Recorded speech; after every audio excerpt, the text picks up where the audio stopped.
ஒரு ஊர்ல ஒரு ராஜா இருந்தார். அவர் ஒரு பூனை வளர்த்தார். ரொம்ப செல்லமா அவர் அந்த பூனையை வளர்த்தார். அவர் என்ன பண்ணுவார் தெரியுமா? இரவு நேரத்தில் அந்த பூனையோட தலையில ஒரு விளக்க வச்சிருவார். அந்த பூனை ரொம்ப ஜாக்கிரதையா அந்த விளக்கு கீழே விழுந்துடாம பார்த்துக்கும். தலையை ஆட்டாம ரொம்ப நிதானமா ராஜா பின்னாடி நடந்து போய்கிட்டே இருக்கும். அந்த விளக்கு வெளிச்சத்துல எல்லா வேலைகளையும் செஞ்சிருவார். கையில ஒரு விளக்க தனியா எடுத்துட்டு போக வேண்டிய அவசியமே இல்லை. விளக்க தூக்கிட்டு போற வேலையை அந்த பூனை பார்த்துக்கும்.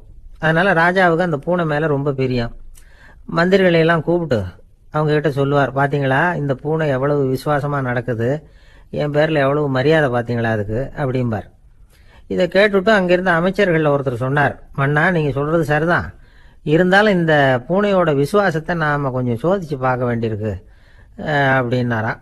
சரி, உங்க ஆசையை ஏன் கெடுக்கணும், நல்லா சோதிச்சு பாருங்க அப்படின்னு சொல்லிவிட்டார் ராஜா. உடனே அந்த அமைச்சர் என்ன பண்ணார் தெரியுமா? எங்கேயோ புறப்பட்டு போனார். ஒரு 5-6 எலிகளை பிடிச்சிட்டு வந்தார். அரண்மனையில் ராஜா ஏதோ வேலை பார்த்துக்கிட்டு இருக்கிறாரு. பக்கத்தில் அந்த பூனை ரொம்ப பணிவாக நின்றுக்கிட்டு இருக்குது. அது தலையில் விளக்கு எரிஞ்சிக்கிட்டு இருக்கு. அமைச்சர் தான் பிடிச்சிட்டு வந்த எலிகளை அந்த பூனை பார்வையில் படுறது மாதிரி எதிரில் விட்டார். அந்த எலிகள்லாம் அங்கேயும் இங்கேயும் ஓட ஆரம்பிச்சுது. அதை பார்த்தது பூனை. அவ்வளவுதான். தலையில் இருக்கிற விளக்கை பற்றியும் கவலைப்படலை, ராஜாவை பற்றியும் கவலைப்படல.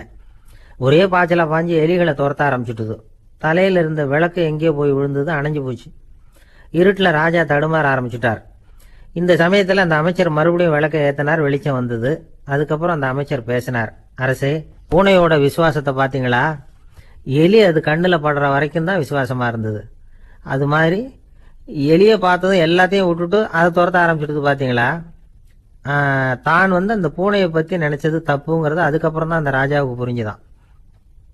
சரி, இப்போ எதுக்கு இந்த கதையெல்லாம் அப்படிங்கிறீங்களா? இந்த பூனை மாதிரி தான் நம்ம மனசும். மனசை எவ்வளவுதான் பயிற்சி கொடுத்து பக்குவமாக வச்சிருந்தாலும் பார்க்கறதுக்கு பரமசாது மாதிரி தான் இருக்கும். பார்க்க வேண்டியதை பார்த்துட்டுதுன்னா பாஞ்சிரும். இந்த பூனை மாதிரி புலன் இன்ப பொருள்கள் கிட்டாத வரைக்கும் மனம் அடங்கி இருக்கிறது மாதிரி தான் தெரியும். கொஞ்சம் வாய்ப்பு கிடைச்சாலும் அது குதிக்க ஆரம்பிச்சிடும், தப்பு பண்ண ஆரம்பிச்சிடும். பெரிய பெரிய முனிவர்கள் வாழ்க்கையில் நடந்த வீழ்ச்சி இதை தான் நிரூபிக்குது. புலன்களின் ஆற்றல் அதிகம். அதனால மனக்கட்டுப்பாடு பயிற்சிகள்ல ரொம்ப எச்சரிக்கையா இருக்கணுங்கிறார் சுவாமி சிவானந்தர். மது பழக்கத்தையே விட்டுட்டேன்னு உறுதியா இருப்பான். கடை கண்ணில் பட்டுவிட்டதுன்னா கால் அவனை கேட்காமலே இழுத்துட்டு உள்ள போயிடும். இதுதான் மனசுங்கிறது. அதுதான் அந்த ராஜா வளர்த்த பூனை. நம்மால் ஒருத்தன் அந்த ராஜா பூனை தலையில விளக்க வச்சது மாதிரி இவன் தன்னுடைய தலையிலேயே ஒரு விளக்கை ஏற்றி வச்சுக்கிட்டு என்னத்தையும் தேட ஆரம்பிச்சான். தேடிட்டு இருக்கிறான். தலையை ஆட்டாம நிதானமா நடந்து ரொம்ப நேரமா தேடிட்டு இருக்கிறான். அந்த சமயம் அங்க வந்த ஒருத்தர், என்னத்தை தேடுறீங்கன்னு கேட்டார். அதுதான் மறந்து போச்சு அப்படின்னு இழுத்தான். சரி, கொஞ்சம் இப்படி உட்காருங்க, ஞாபகம் வந்ததும் தேட ஆரம்பிக்கலாம் அப்படின்னாரு அவரு. இவன் கொஞ்ச நேரம் உட்காந்து யோசிச்சான். அப்புறம் திடீர்னு எழுந்திரிச்சான். ஞாபகம் வந்துட்டுதுன்னா. என்னன்னு கேட்டார். எங்க வீட்டில் இருந்த விளக்க எங்க வச்சேன்னு தெரியல, அதை தான் தேடிட்டு இருக்கிறேன், ஏற்றி வைக்கலாம்னு பார்க்குறேன் அப்படின்னா. எனக்கு இது மட்டும்தான் சார் தெரியும், இதை தவிர வேறு எதுவும் தெரியாது அப்படின்னு சொல்லிக்கிட்டே காலம் தள்ளுறவங்க ரொம்ப பேர். அவங்கெல்லாம் கஷ்டப்பட வேண்டியிருக்கும். ஒருத்தர் தன்னுடைய தொழிலில் ரொம்ப கெட்டிக்காரராக இருக்கலாம். அதுக்காக எப்பவும் அதே ஞாபகத்தில் இருந்துக்கிட்டு உலகியல் அறிவு இல்லாமல் இருந்துடக்கூடாது. அது ஆபத்து. இதுக்காக நம்ம தாத்தா பாட்டிலாம் ஒரு கதை சொல்லுவாங்களே, கேள்விப்பட்டிருக்கீங்களா?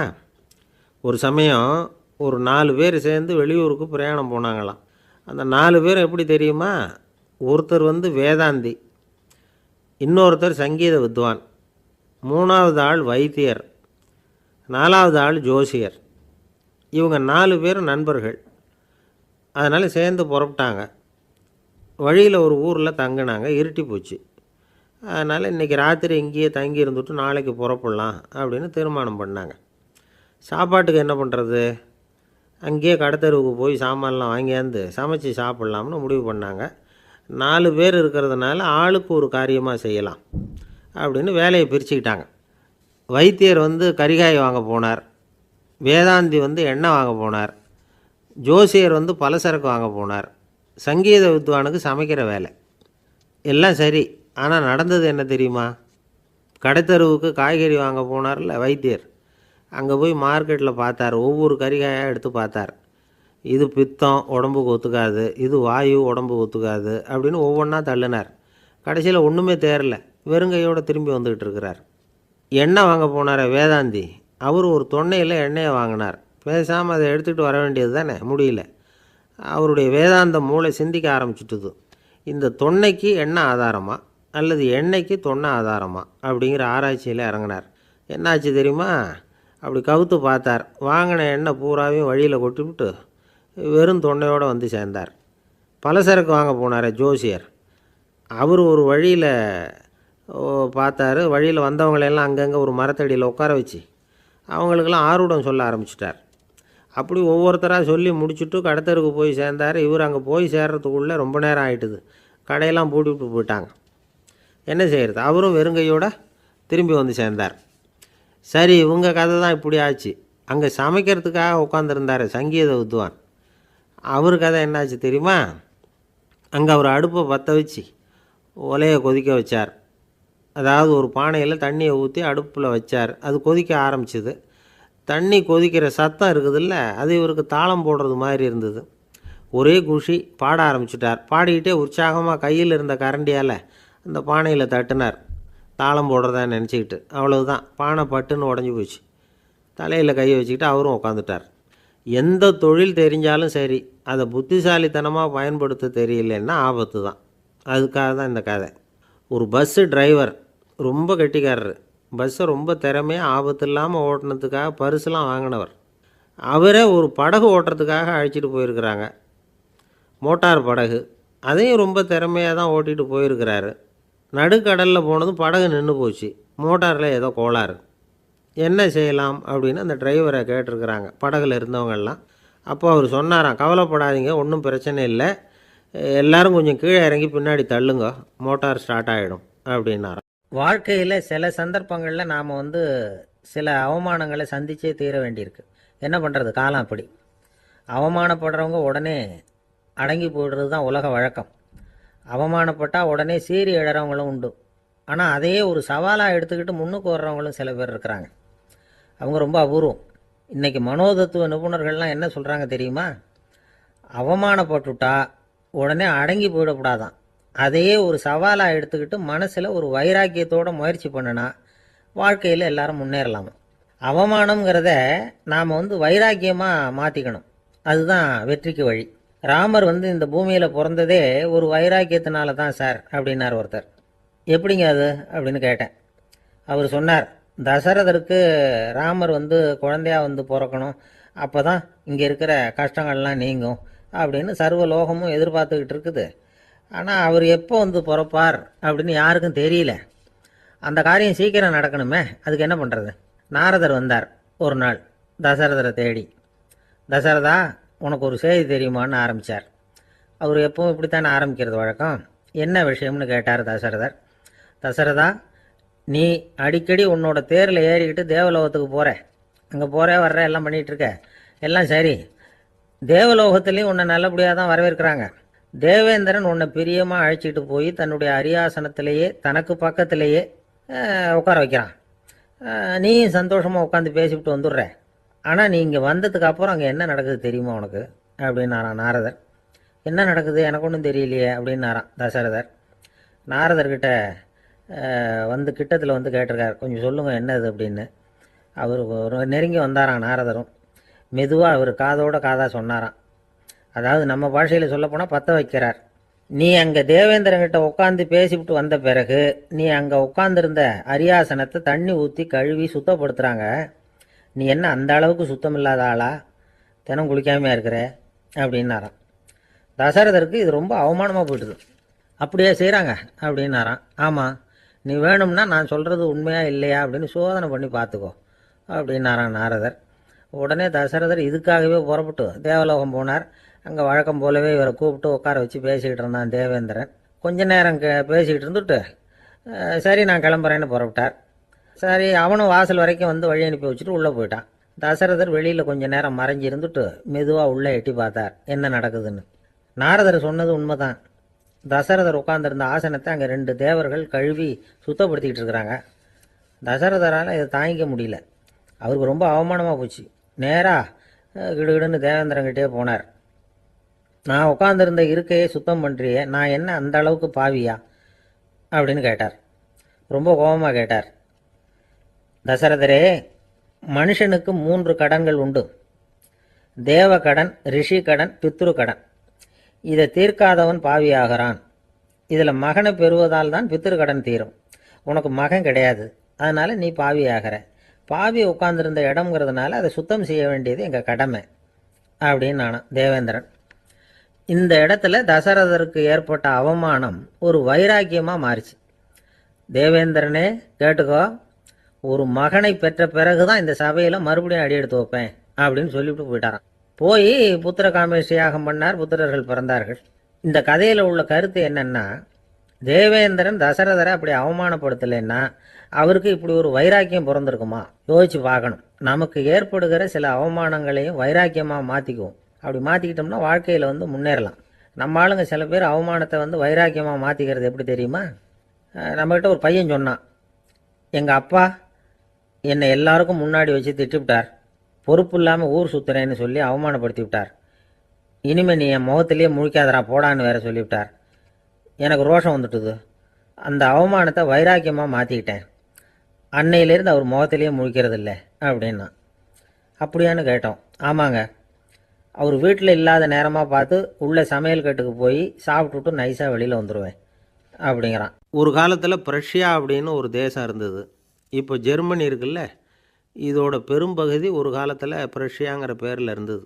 அப்போ அதுக்கு அரசராக இருந்தவர் மகா ஃப்ரெடரிக், அதாவது ஃப்ரெடரிக் தி கிரேட் அப்படின்னு சொல்லுவாங்க.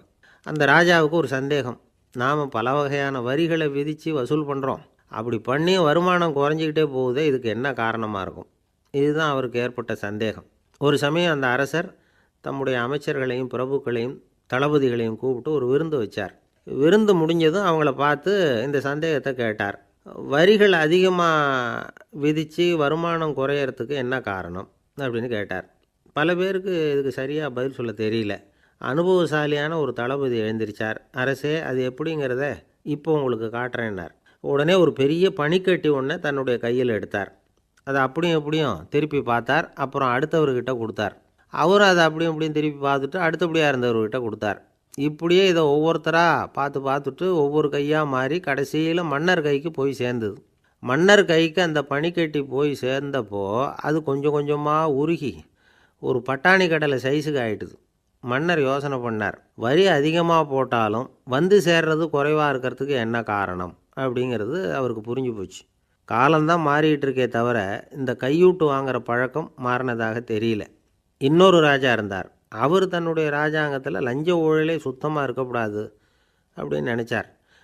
அவர்கிட்ட பல்வேறு துறைகளுக்கும் பொறுப்பாக இருந்த பல பேரும் ரொம்ப சுத்தமாகவும் நேர்மையாகவும் இருந்தாங்க. ஒரே ஒருத்தர் மட்டும் எல்லார்கிட்டையும் லஞ்சம் வாங்கிட்டே இருந்தார். அவரை வேறு வேறு துறைகளுக்கு மாற்றி பார்த்தாரு. அந்த ராஜா என்னென்னமோ பண்ணி பார்க்குறாரு. எந்த வேலையை கொடுத்தாலும் அதுலேயும் லஞ்சம் வாங்கிறதுக்கு ஒரு வழியை உண்டு பண்ணிக்குவார் அந்த ஆள். ராஜாவுக்கு இது ஒரு பெரிய தலைவலியாக போட்டுது. இவர் என்ன பண்ணுறது, இவருக்கு என்ன வேலையை கொடுக்கறது, கொஞ்சம் கூட லஞ்சம் வாங்கிறதுக்கு சான்ஸே இல்லாத ஒரு வேலையை கொடுக்கணும் அப்படின்னு திட்டம் போட்டார். ஒரு நாள் அவருக்கு அந்த உத்தரவும் போட்டுட்டார். அதாவது அவருக்கு என்ன வேலைன்னா, கடற்கரையில் தான் அவருக்கு ஆஃபீஸ். அங்கேயே இருந்துக்க வேண்டியது. தினமும் எத்தனை கடல் அலை கரையில் மோதுது அப்படிங்கிறத கணக்கெடுத்து ராஜாவுக்கு தெரிவிக்க வேண்டியது. இதுதான் அவருக்கு வேலை. பேசாமல் அலையை எண்ணிட்டு உட்காந்துருக்கிட்டோம், அப்போவாவது அவர் லஞ்சம் வாங்குகிற சந்தர்ப்பம் இல்லாமல் போயிடும் அவருக்கு அப்படின்னு நினச்சார் ராஜா. இந்த ஆள் கடற்கரைக்கு போய் டியூட்டியில் ஜாயின் பண்ணிக்கிட்டார். ஒரே மாதத்தில் அங்கே சொந்தமாக ஒரு பிரம்மாண்டமான மாளிகை கட்டிவிட்டார். ராஜாவுக்கு இது பெரிய ஆச்சரியமாக போச்சு. அலையை என்ற வேலையில் அந்த ஆள் எப்படி பணம் சம்பாதிச்சார் அப்படின்னு விசாரித்து பார்த்தார் அக்கம் பக்கத்தில். அந்த ஆள் என்ன பண்ணியிருக்கிறாருன்னா, கடற்கரையில் போய் பொறுப்பு ஏற்றுக்கிட்ட உடனே அங்கே இருந்த மீனவர்கள்கிட்ட எல்லாம் இந்த கரையில் ஒரு நாளில் மோதுகிற அலைகள் எத்தனை அப்படின்னு கேட்டிருக்காரு. அது எப்படிங்க தெரியும்னு இருக்காங்க அவங்க. தினமும் அந்த எண்ணிக்கை தெரியணும். நம்ம ராஜாவுக்கு தினமும் அறிக்கை அனுப்பணும், டெய்லி ரிப்போர்ட்டு. தவறுனா நீங்கள் இந்த கடலில் போய் மீன் பிடிக்கிறதுக்கு ராஜாவோட அனுமதி கிடைக்காது அப்படின்ட்டுருக்காரு. உடனே மீனவர்கள்லாம் பயந்து போட்டாங்க. கடலுக்கு போகிறதுக்கு அனுமதி இல்லைன்னா பட்டினி கிடக்கிறது மாதிரி ஆகிடுமே. மெதுவாக அந்த ஆளுகிட்ட போனாங்க, காதோட காதாக சொன்னாங்க, ஐயா, எங்களால் கடல் அலையை எண்ண முடியாது. தினமும் எங்களால் முடிஞ்சதை உங்களுக்கு பணமாக கொடுத்துட்றோம். நீங்கள் தான் ராஜா கிட்ட சிபாரிசு பண்ணி நாங்கள் தொடர்ந்து மீன் பிடிக்கிறதுக்கு அனுமதி வாங்கி கொடுக்கணும் அப்படின்னு வேண்டிக்கிட்டாங்க. பணம் தினமும் சேர ஆரம்பிச்சுட்டுது. பதவியில் மற்ற பதவியோட இந்த பதவி எவ்வளவோ மேல் அப்படின்னு நினச்சிட்டான் அந்த ஆள். அது மட்டும் இல்லை, தயவு பண்ணி என்னை இந்த இடத்த விட்டு மாற்றி விடாதீங்க சார் அப்படின்னு வேற கேட்க ஆரம்பிச்சிட்டானான். இமயமலை அடிவாரத்தில் ஒரு மடம், அங்கே ஒரு சன்னியாசி இருந்தார். அவர்கிட்ட ஒருத்தர் வந்தார். சுவாமி, ஆசையை உதற நினைக்கிறேன், முடியல, ஒட்டிக்கிட்டே வருது அப்படின்னாராம். இப்படி உட்கார, ஒரு கதை சொல்கிறேன் அப்படின்னு சொல்லி அவர் சொல்ல ஆரம்பித்தாராம்.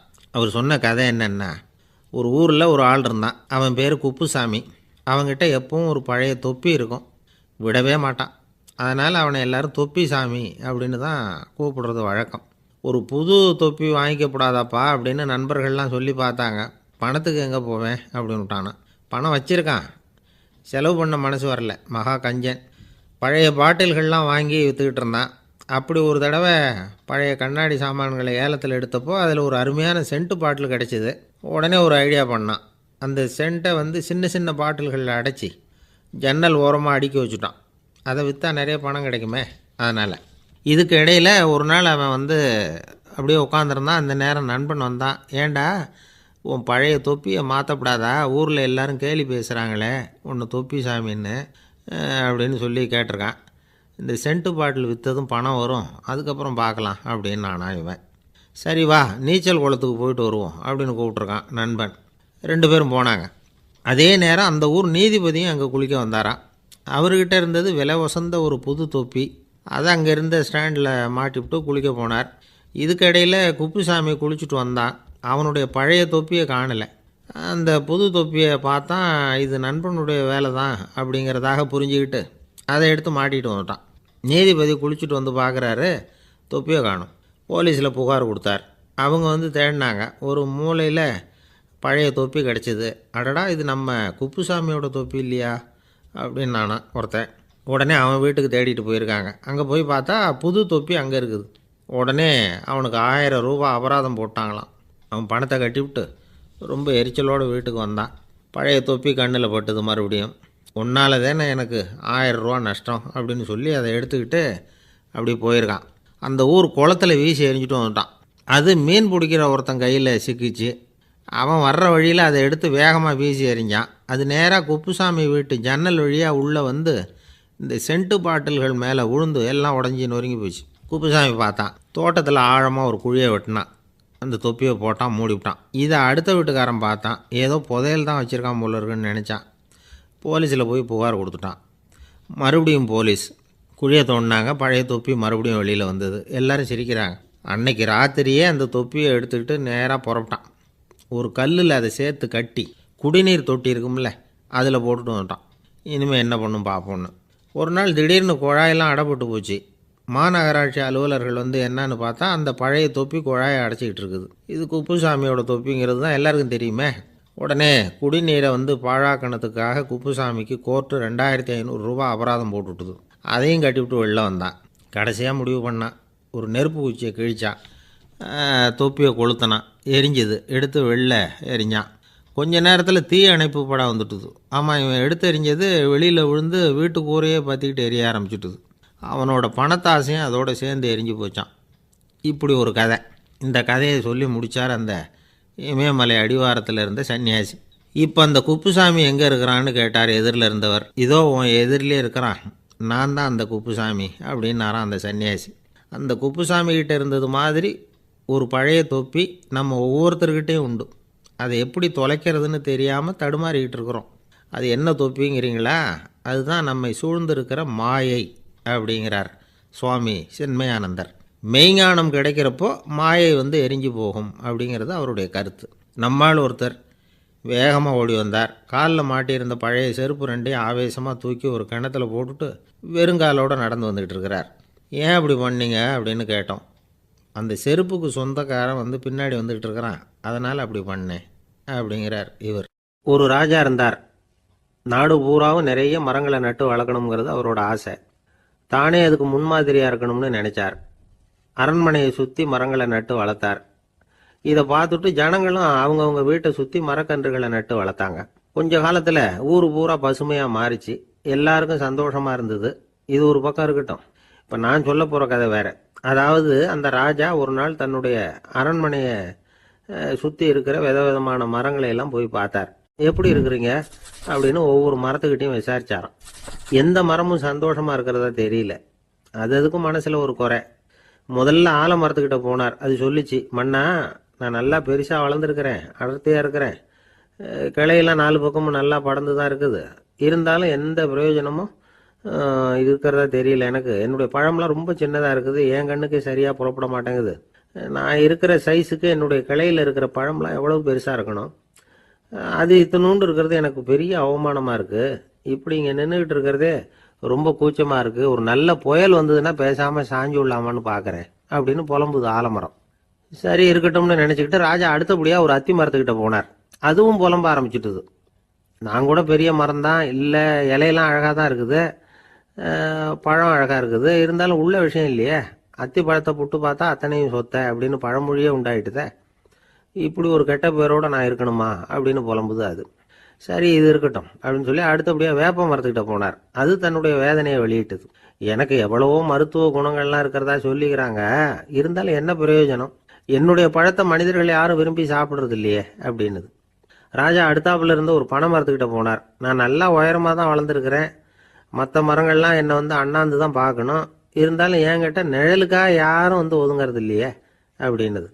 என்ன இது எல்லா மரமும் இப்படி திருப்தி இல்லாமல் இருந்துகிட்டு இருக்குதே அப்படின்னு நினச்சிக்கிட்டே ராஜா அடுத்தபடியாக அங்கே இருந்த ஒரு பைன் மரத்துக்கிட்ட போனார். அழகாக உயரமாக பசுமையாக தான் இருந்தது, ஆனால் பழமோ பூவோ கிடையாது. அதை நினச்சா அது வருத்தப்பட்டுக்கிட்டு இருக்குது. ஓக் மரம் அது ஒன்று நின்றுட்டு இருந்தது. அது என்ன சொல்லிச்சுன்னா, இலையுதிர் காலத்தில் என் மேலே இருக்கிற எல்லா இலைகளும் உதிர்ந்து போடுது, முடி கொட்டின மனிதர்கள் மாதிரி மொட்டையாக நான் நிற்க வேண்டியிருக்குது, என்ன வாழ்க்கை இது அப்படின்னு சொல்லி அழுத்துக்கிட்டது. சரி புளிய மரம் என்ன சொல்லுது பார்ப்போம்னு அதுகிட்ட போனால், என்னுடைய நிழலில் யாருமே தங்க மாட்டாங்க, உடம்புக்கு சூடுன்னு ஒதுங்கி போயிடுவாங்க, அடிமரத்தை பார்த்தீங்கன்னா பட்டையெல்லாம் உறிஞ்சி பார்க்கறதுக்கே கேவலமாக இருப்பேன் அப்படின்னுது அது. முருங்கை மரம் என்ன சொல்லிச்சு தெரியுமா, என்னுடைய இலை காயெல்லாம் சாப்பிட்றவங்களுக்கு சத்து கொடுக்கறது வாசவம் தான், ஆனால் என் உடம்புல சத்தே கிடையாது, கொஞ்சம் வேகமாக காற்று அடிச்சதுன்னா முறிஞ்சி விழுந்துடுறேன், என்ன வாழ்க்கை இது அப்படின்னு சொல்லி அது வருத்தப்பட்டது. ராஜா யோசனை பண்ணார், என்ன இது மரங்கள் பூமியின் வரங்கள்னு சொல்கிறோம், மழை பெய்யறதுக்கு அதுதான் காரணம், பூமி செழிப்பாக இருக்கிறதுக்கும் அதுதான் காரணம், வீடு கட்டுறதுக்கு மரம், நாற்காலி செய்ய உபயோகப்படுத்துறதுக்கும் அதுதான் உபயோகப்படுது, மனுஷனுக்கு வேண்டிய ஆகாரங்களையும் கொடுக்குது, இப்படியெல்லாம் இருந்தும் எல்லா மரமும் நிம்மதி இல்லாமல் இருந்துகிட்டு இருக்குதே அப்படின்னு நினைச்சார். அப்போ அங்கே இருந்த ஒரு மகிழ மரம் அவர் கண்ணில் பட்டுது. அந்த மரம் மட்டும் கொஞ்சம் நிம்மதியாக மகிழ்ச்சியாக இருக்கிறது மாதிரி தெரிஞ்சுது. உடனே ராஜா அதுகிட்ட போனார். உனக்கு மனசில் எதுவும் குறை இல்லையான்னு கேட்டார். இல்லை நான் சந்தோஷமாக தான் இருக்கேன்னு அந்த மகிழ மரம். அப்படியான்னு ஆச்சரியமாக கேட்டார் ராஜா. ஆமாம் மன்னா, இந்த இடத்துல நீங்கள் ஒரு முருங்கை மரத்தையோ வேப்ப மரத்தையோ கூட நட்டிருக்கலாம், ஆனால் இந்த இடத்துல நடுறதுக்கு என்ன தேர்ந்தெடுத்திருக்கிறீங்க, அதுவே எனக்கு பெருமை, அதுவே எனக்கு திருப்தி அப்படின்னு தான் மகிழ மரம். மகிழ மரம் சாதாரணமாக தான் இருக்கும், இளம் மஞ்சள் நிறத்தில் பூக்கள், அது காய்ந்தும் மனம் வீசும். மகிழ மரம் மாதிரி மன திருப்தியோடு வாழறதுக்கு நாம் கற்றுக்கணுமா. நாம் இந்த உலகத்தில் ஒரு நாயாவோ நரியாவோ கூட பிறந்திருக்கலாம், மனுஷனாக பிறந்திருக்கிறோம், அதுவே பெருமை தானே. இந்த நிறைவு தான் மகிழ்ச்சியின் ரகசியம். ஒரு பையன் அப்பா கிட்ட போய், அப்பா நீங்கள் இந்த உலகத்தில் ஒரு மனுஷனாக பிறந்தது என்னோட அதிர்ஷ்டம் நானா. ஏண்டா அப்படி சொல்கிறேன்னு இருக்கார் அப்பா. நீங்கள் ஒரு கரடியாக பிறந்திருந்தா இந்நேரம் நானும் ஒரு கரடி குட்டியாக தானே இருந்திருப்பேன் அப்படின்னு நானா பையன். காசியில் இருக்கிற கடவுள் காசி விஸ்வநாதர், அங்கே இருக்கிற தேவி காசி விசாலாட்சி. இவங்க 2 பேரும் ஒரு நாள் பேசிக்கிட்டு இருந்தப்போ கடவுள் சொன்னார், இந்த மனிதர்களை நாம் ரொம்பவும் நம்பிக்கையோடு தான் படைச்சிருக்கிறோம், இருந்தாலும் அவங்களுக்கு தான் நம்பிக்கை இல்லை, எதுலேயும் ஒரு உண்மையான நம்பிக்கை இல்லாமல் வாழ்ந்துக்கிட்டு இருக்கிறாங்க அப்படின்னார். என்ன அப்படி சொல்கிறீங்க, அதோ பாருங்கள் எவ்வளவு பேர் காசியை தேடிட்டு கங்கையில் குளிச்சுக்கிட்டு இருக்கிறாங்க, அவங்களெலாம் நம்பிக்கை இல்லைன்னா இவ்வளவு தூரம் தேடிட்டு இங்கே குளிப்பாங்களா அப்படின்னு நாங்கள் தேவி. சரி அதை சோதித்து பார்க்கலாம் அப்படின்னு 2 பேரும் முடிவு பண்ணிக்கிட்டாங்க. உடனே ஒரு திட்டம் போட்டாங்க. அது எப்படின்னா, நாம் 2 பேருமே பக்தர்கள் மாதிரி உருவத்தை மாற்றிக்கிட்டு கங்கை கரைக்கு போக வேண்டியது. நான் கங்கையில் இறங்கி குளிக்கிறேன், கொஞ்ச நேரத்தில் சுழலில் மாட்டிக்கிட்டது மாதிரி நடிக்கிறேன், நீ உடனே கரையிலிருந்து சத்தம் போடும், என்னோடய வீட்டுக்காரரை யாராவது காப்பாற்றுங்களேன்னு சத்தம் போடும். அதோடு இன்னொன்று சொல்லு, யாராவது ஒரு புண்ணிய ஆத்மா அவர்கிட்ட போய் அவருடைய முடியை பிடிச்சி இழுக்கணும், அப்படி ஒரு சாபம் இருக்குது எங்களுக்கு. புண்ணிய ஆத்மா, அதாவது எந்த பாவமும் செய்யாத இல்லாத ஒருத்தர் தான் அவரை காப்பாற்ற முடியும், அப்படிப்பட்டவங்க யாராவது வெள்ளத்தில் குதிச்சு என்னுடைய கணவரை காப்பாற்றுங்கோ அப்படின்னு நீ சத்தம் போடு, கூச்சல் போடு, என்ன நடக்குதுன்னு பார்க்கலாம் அப்படின்னார் கடவுள். சரின்னு சொல்லி 2 பேருமா சாதாரண பக்தர்கள் மாதிரி கங்கை கரைக்கு வந்து சேர்ந்தாங்க. அவர் இறங்கி குளித்தார். திட்டம் போட்டது மாதிரியே சுழலில் மாட்டிக்கிட்டது மாதிரி கத்துனார்.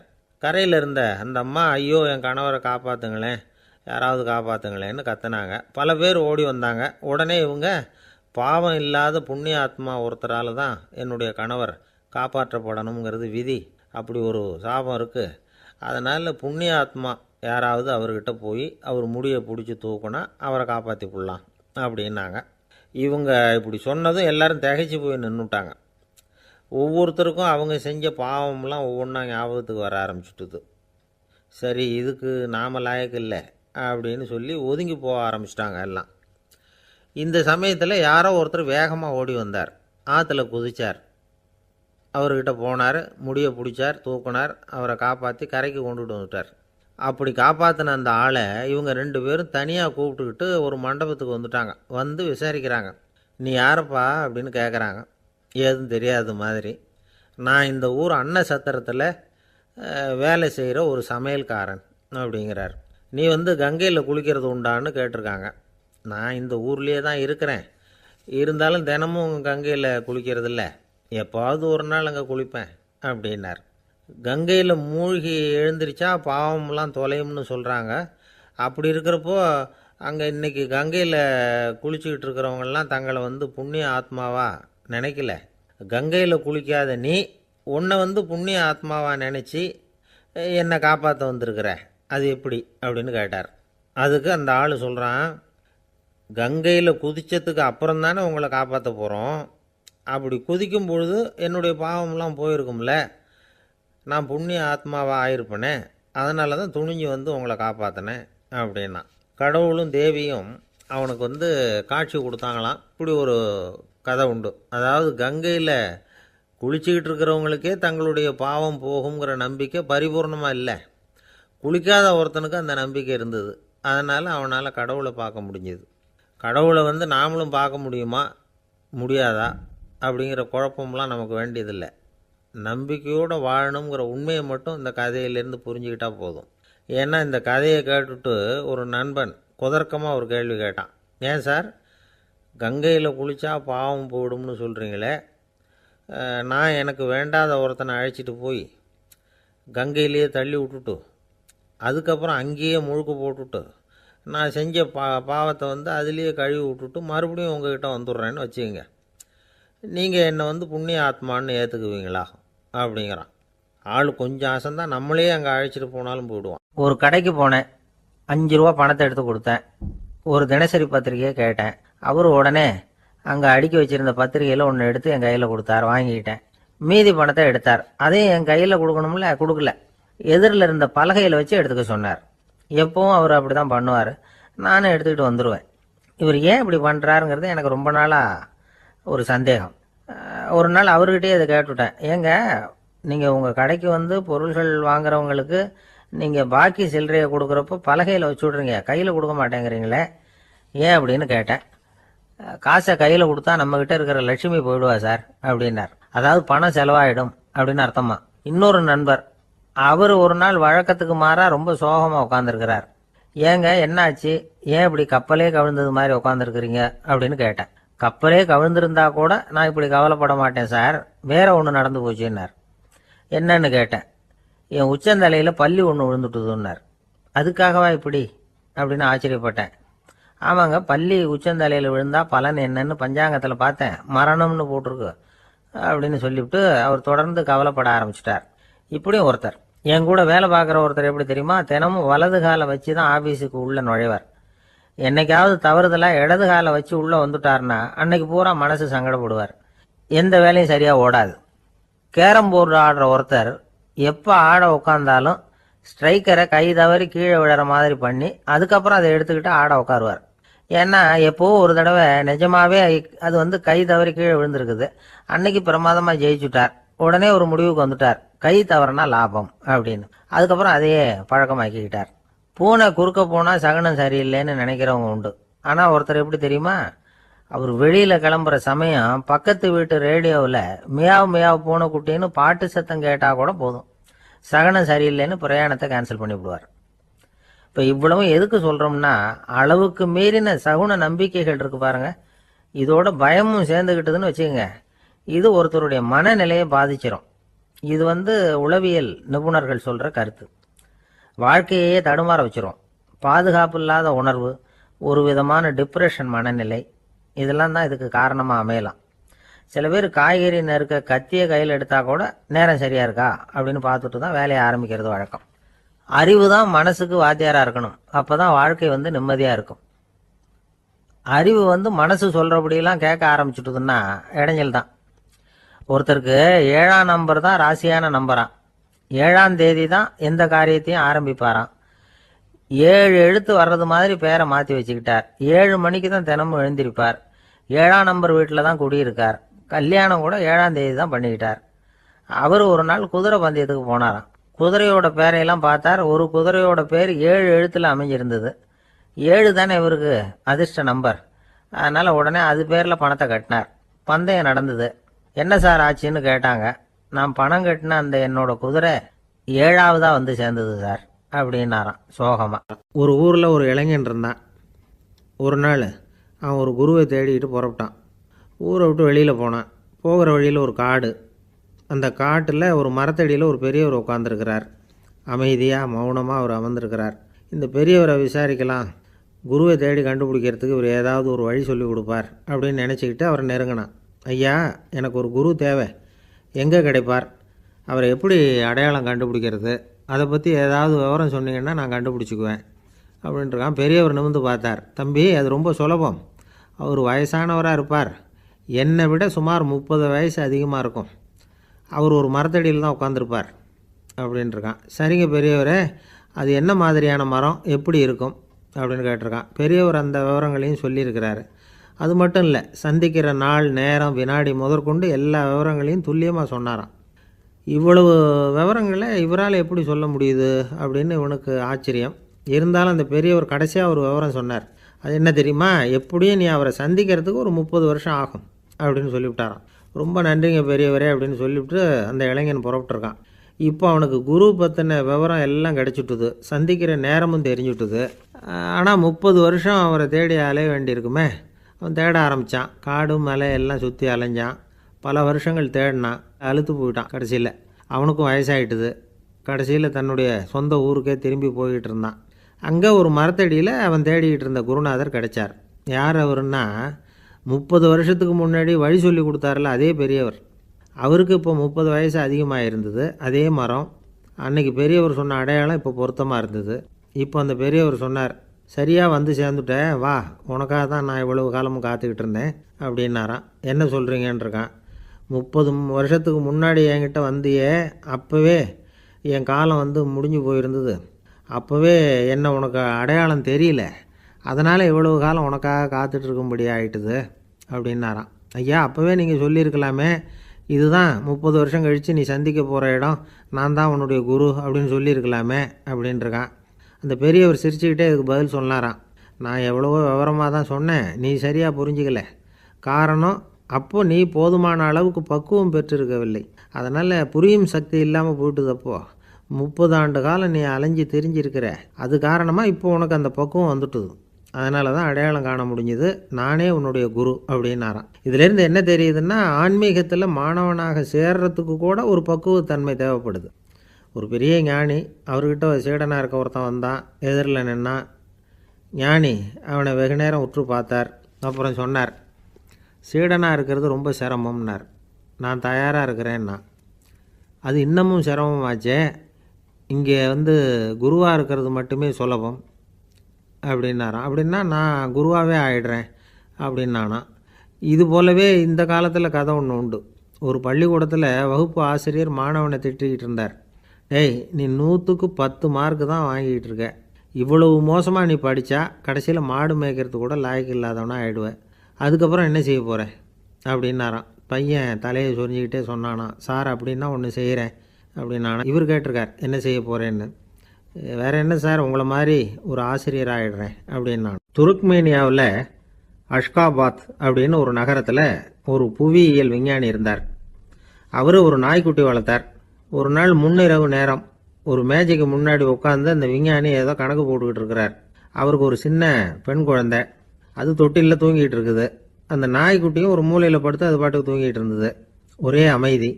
அந்த நேரத்தில் திடீர்னு அந்த நாய்க்குட்டி துள்ளி எழுந்திரிச்சது. நேராக குழந்தைகிட்ட ஓடிச்சு.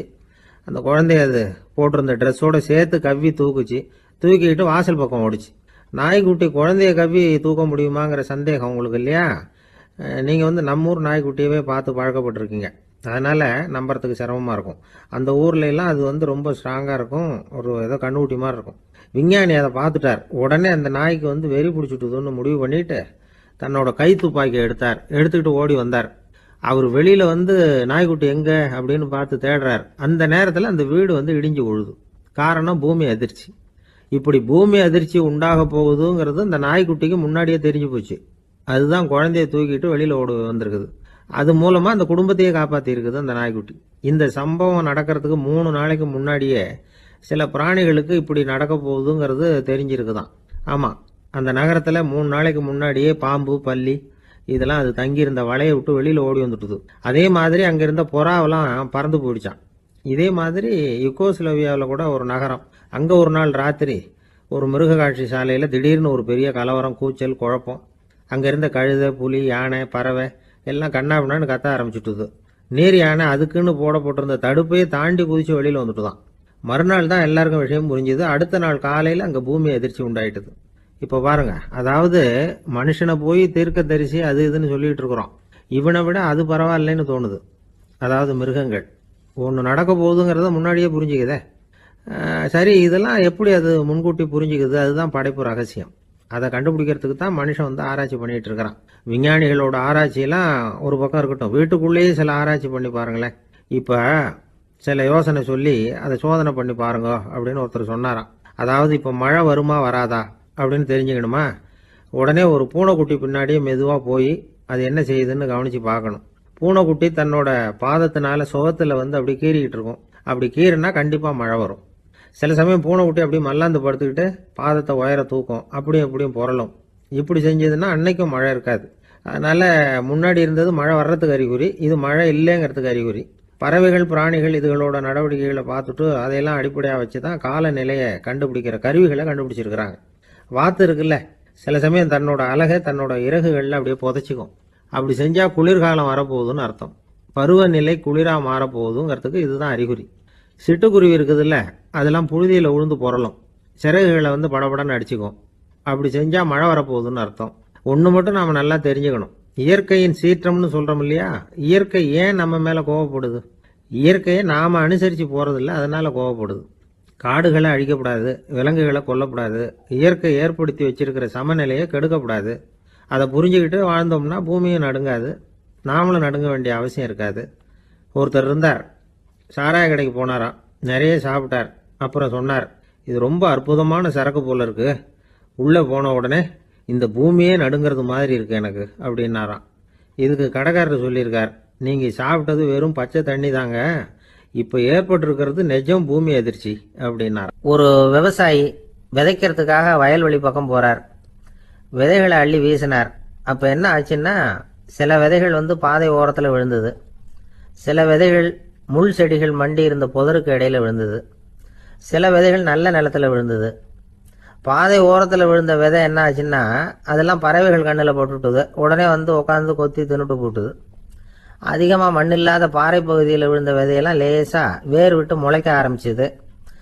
அதுக்கப்புறம் வேர் கீழேயும் ஆழமாக போக முடியல, மேலேயும் சூரிய வெப்பம் அதிகம் தாங்க முடியல, எல்லாம் காஞ்சி கருகி போட்டுது. புதர் பகுதியில் சில விதைகள் விழுந்தது இல்லையா, முள் செடிகள் காடாக மண்டி போயிருந்தது. அதனால் முளைச்சி வர்ற செடிக்கு நெருக்கடி அதிகமாக போட்டுது, சரியாக வளர முடியல, விளைச்சலும் சரியா இல்லை.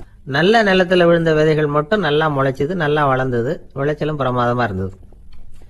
இந்த கதையை சொல்லிவிட்டு கேட்க செவியுள்ளோர் கேட்கட்டும் அப்படிங்கிறார் இயேசு பெருமான். ஆமாம், இயேசு கடலில் நின்ற படகு ஒன்றில் உட்காந்துருக்கிறார். கடற்கரையில் ஏராளமான மக்கள் உட்காந்துருக்கிறாங்க. அந்த சமயத்தில் தான் இயேசு ஓமைகள் மூலமாக மக்களுக்கு பல உண்மைகளை சொல்லிகிட்டு இருக்கிறார். மக்கள் அந்த கதையை கேட்டுட்டு ஒன்றும் புரியாமல் முழிக்கிறாங்க. அதை கவனித்த இயேசு அந்த ஓமையை விளக்க ஆரம்பித்தார். இதில் அந்த விதைக்கிறவர் தான் இறைவன். அவருடைய வார்த்தைகளை விதைக்கிறார். அந்த வார்த்தைகளை கேட்கிற மக்கள் அந்த விழுந்த விதைகள் மாதிரி 4 வகையானவர்கள். சில பேர் பாதை ஓரத்தில் விழுந்த விதைகள் மாதிரி. இறைவன் வார்த்தைகளை அவங்க கேட்குறாங்க. ஆனால் தீய எண்ணங்கள் செய்கைகள் மூலமாக விதைக்கப்பட்ட வார்த்தைகள் அழிஞ்சு போடுது. இறைவன் வார்த்தைகளை கேட்ட உடனே மகிழ்ந்து போய் உடனே சில பேர் அதை ஏற்றுக்கிறாங்க. இவங்கெல்லாம் அந்த பாறை பகுதியில் விழுந்த விதைகள் மாதிரி. அதனால் இவங்கெல்லாம் வேறு இல்லாதவங்க. கொஞ்ச காலத்துக்கு இறை வார்த்தைகளுக்கு கீழ்ப்படிந்து நடப்பாங்க. அதனால் ஏதாவது இடைஞ்சல் ஏற்பட்டால் உடனே தடுமாறுவாங்க. தங்கள்கிட்ட இருக்கிற நல்ல பண்புகளை விட்டுட்டு பாவ வழிகளுக்கு போயிடுவாங்க. முள் செடிகளுக்கு இடையில விழுந்த விதைகள் மாதிரி உள்ளவங்க யாருன்னா, இவங்களுக்கு உலக கவலை உண்டு, செல்வத்தின் மீது மயக்கம் உடையவர்கள். உலக ஆசைகள் இவங்களுக்குள்ள பூந்துடுறதுனால அங்கே இருக்கிற நல்ல பண்புகள் மறைஞ்சு போயிடுது. அதனால் அவங்களும் உபயோகம் இல்லாதவங்களா ஆயிடுறாங்க. நல்ல மனிதர்கள் நல்ல நிலத்தில் விழுந்த விதைகளுக்கு ஒப்பானவர்கள். இவங்க இறை வார்த்தையை கேட்குறாங்க, அதை ஏற்றுக்கிறாங்க, அவங்களும் நல்லபடியாக வாழுறாங்க, அடுத்தவங்களுக்கும் உபயோகமாக இருப்பாங்க. இதுதான் இயேசு சொன்ன விளக்கம். நல்ல வார்த்தைகளை கேளுங்கள், நல்ல வார்த்தைகளை ஏற்றுக்கொள்ளுங்கள், அடுத்தவங்களுக்கு உபயோகமாக இருங்க. இதுதான் பெரியவங்கள்லாம் நமக்கு சொல்லுகிற உபதேசம். ஒரு அப்பா தன்னுடைய மகனுக்கு உபதேசம் பண்ணார். இதை பாருப்பா, நல்ல வார்த்தைகளை கேட்கணும், எப்போதுமே மகன் அப்பா பேச்சை கேட்கறது நல்லது அப்படின்னாராம். நீ ஏதாவது ஒரு தப்பு பண்ணால் என் தலையில் ஒரு முடி நரைச்சி வெள்ளையா போடும்பா, நீ செய்கிற ஒவ்வொரு தப்புக்கும் என் தலையில் ஒவ்வொரு முடி வெள்ளையாயிடும் அப்படின்னாராம். பையன் யோசிச்சான், அப்பா இப்போதான் எனக்கு புரியுது, தாத்தாவோட தலைமுடி பூராவும் வெள்ளையா இருக்கிறதுக்கு என்ன காரணம்ங்கிறது எனக்கு இப்போதான் புரியுது அப்படின்னா.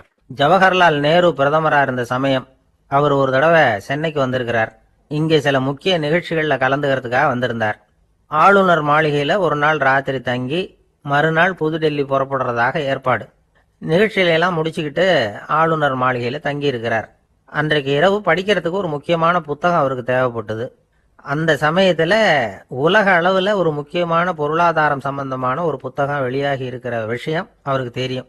அந்த புத்தகம் மெட்ராஸுக்கு வந்திருக்குமா, அது இங்கே கிடைக்குமா அப்படின்னு விசாரிச்சிருக்கிறார் நேருஜி. அவர் இப்படி கேட்ட உடனே அங்கே இருந்தவங்கெல்லாம் ரொம்ப பரபரப்பாக செயல்பட ஆரம்பிச்சுட்டாங்க. முக்கியமான இடங்கள்ல எல்லாம் விசாரிச்சிருக்கிறாங்க, அந்த புத்தகம் உங்ககிட்ட இருக்கான்னு. சென்னையில் உள்ள கன்னிமாரா நூல் நிலையத்துக்கு எப்படியும் அந்த புத்தகம் வந்திருக்கணும் அப்படின்னு ஒரு நம்பிக்கை. அங்கே விசாரித்தாங்க. அந்த புத்தகம் 2 நாளைக்கு முன்னாடி தான் அங்கே வந்திருக்குது அப்படிங்கிற விஷயம் தெரிஞ்சுது. உடனே எல்லாரும் அங்கே ஓடினாங்க.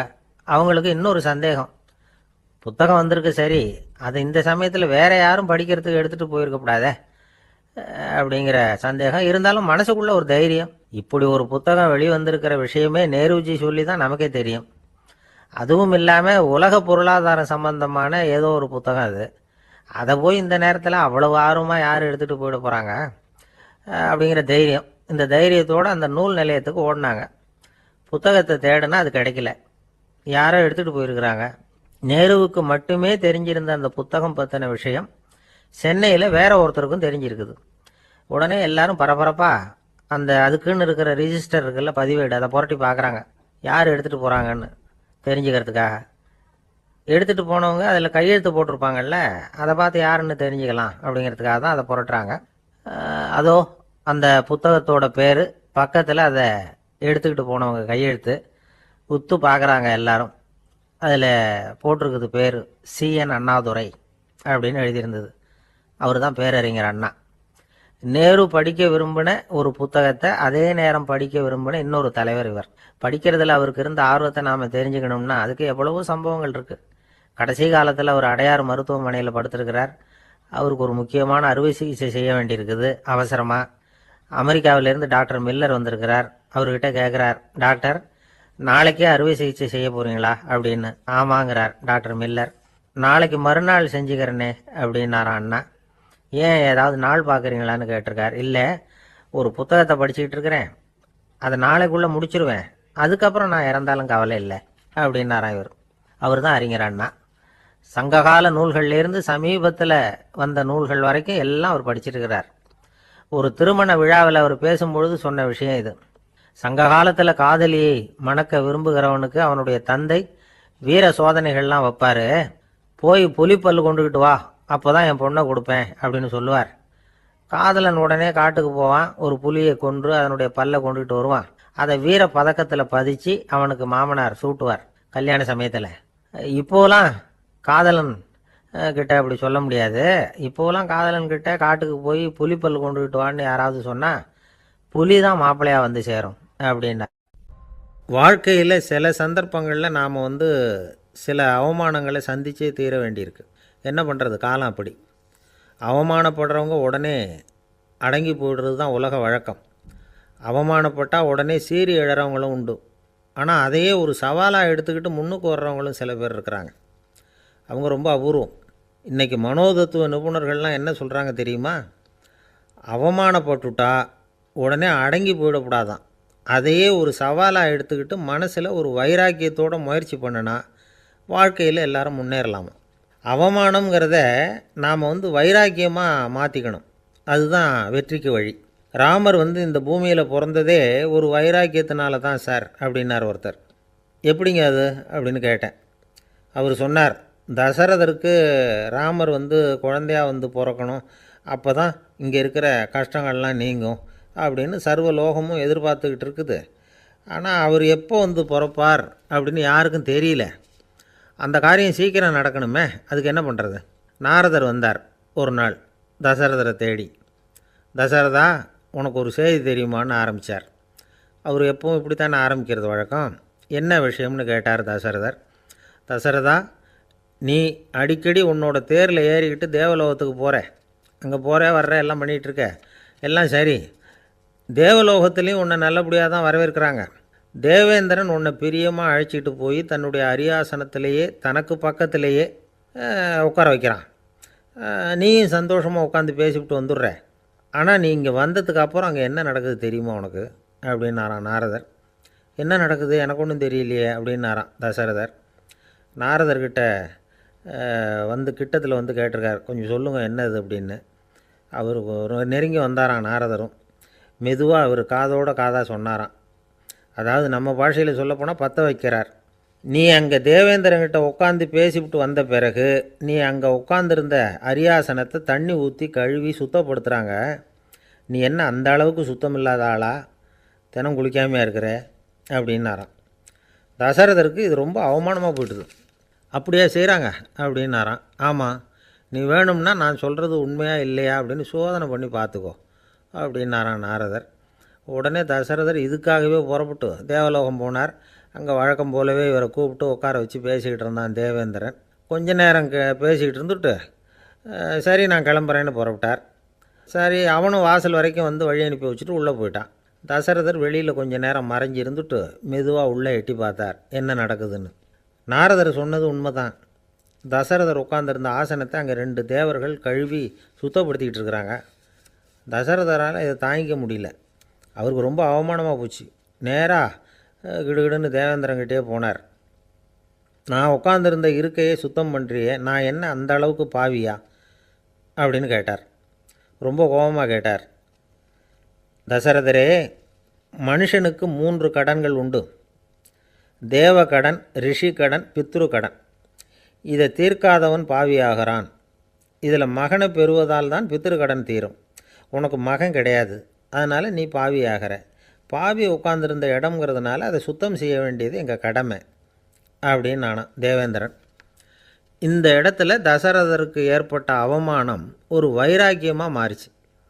தேவேந்திரனே கேட்டுக்கோ, ஒரு மகனை பெற்ற பிறகு தான் இந்த சபையில் மறுபடியும் அடி எடுத்து வைப்பேன் அப்படின்னு சொல்லிவிட்டு போயிட்டாராம்.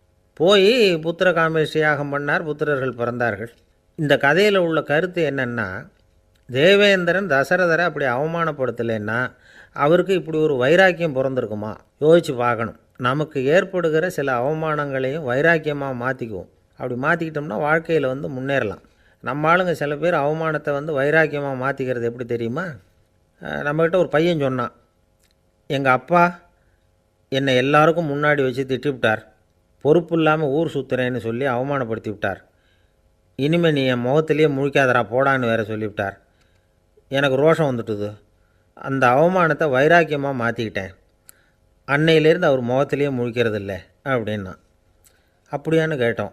ஆமாங்க, அவர் வீட்டில் இல்லாத நேரமாக பார்த்து உள்ளே சமையல் கட்டுக்கு போய் சாப்பிட்டுட்டு நைஸாக வெளியில் வந்துடுவேன் அப்படிங்கிறான் அவன். இந்த உலகத்தில் நாம் நல்லபடியாக இருக்கணும்னா அதுக்கு முக்கியமாக தேவைப்படுறது ரெண்டு.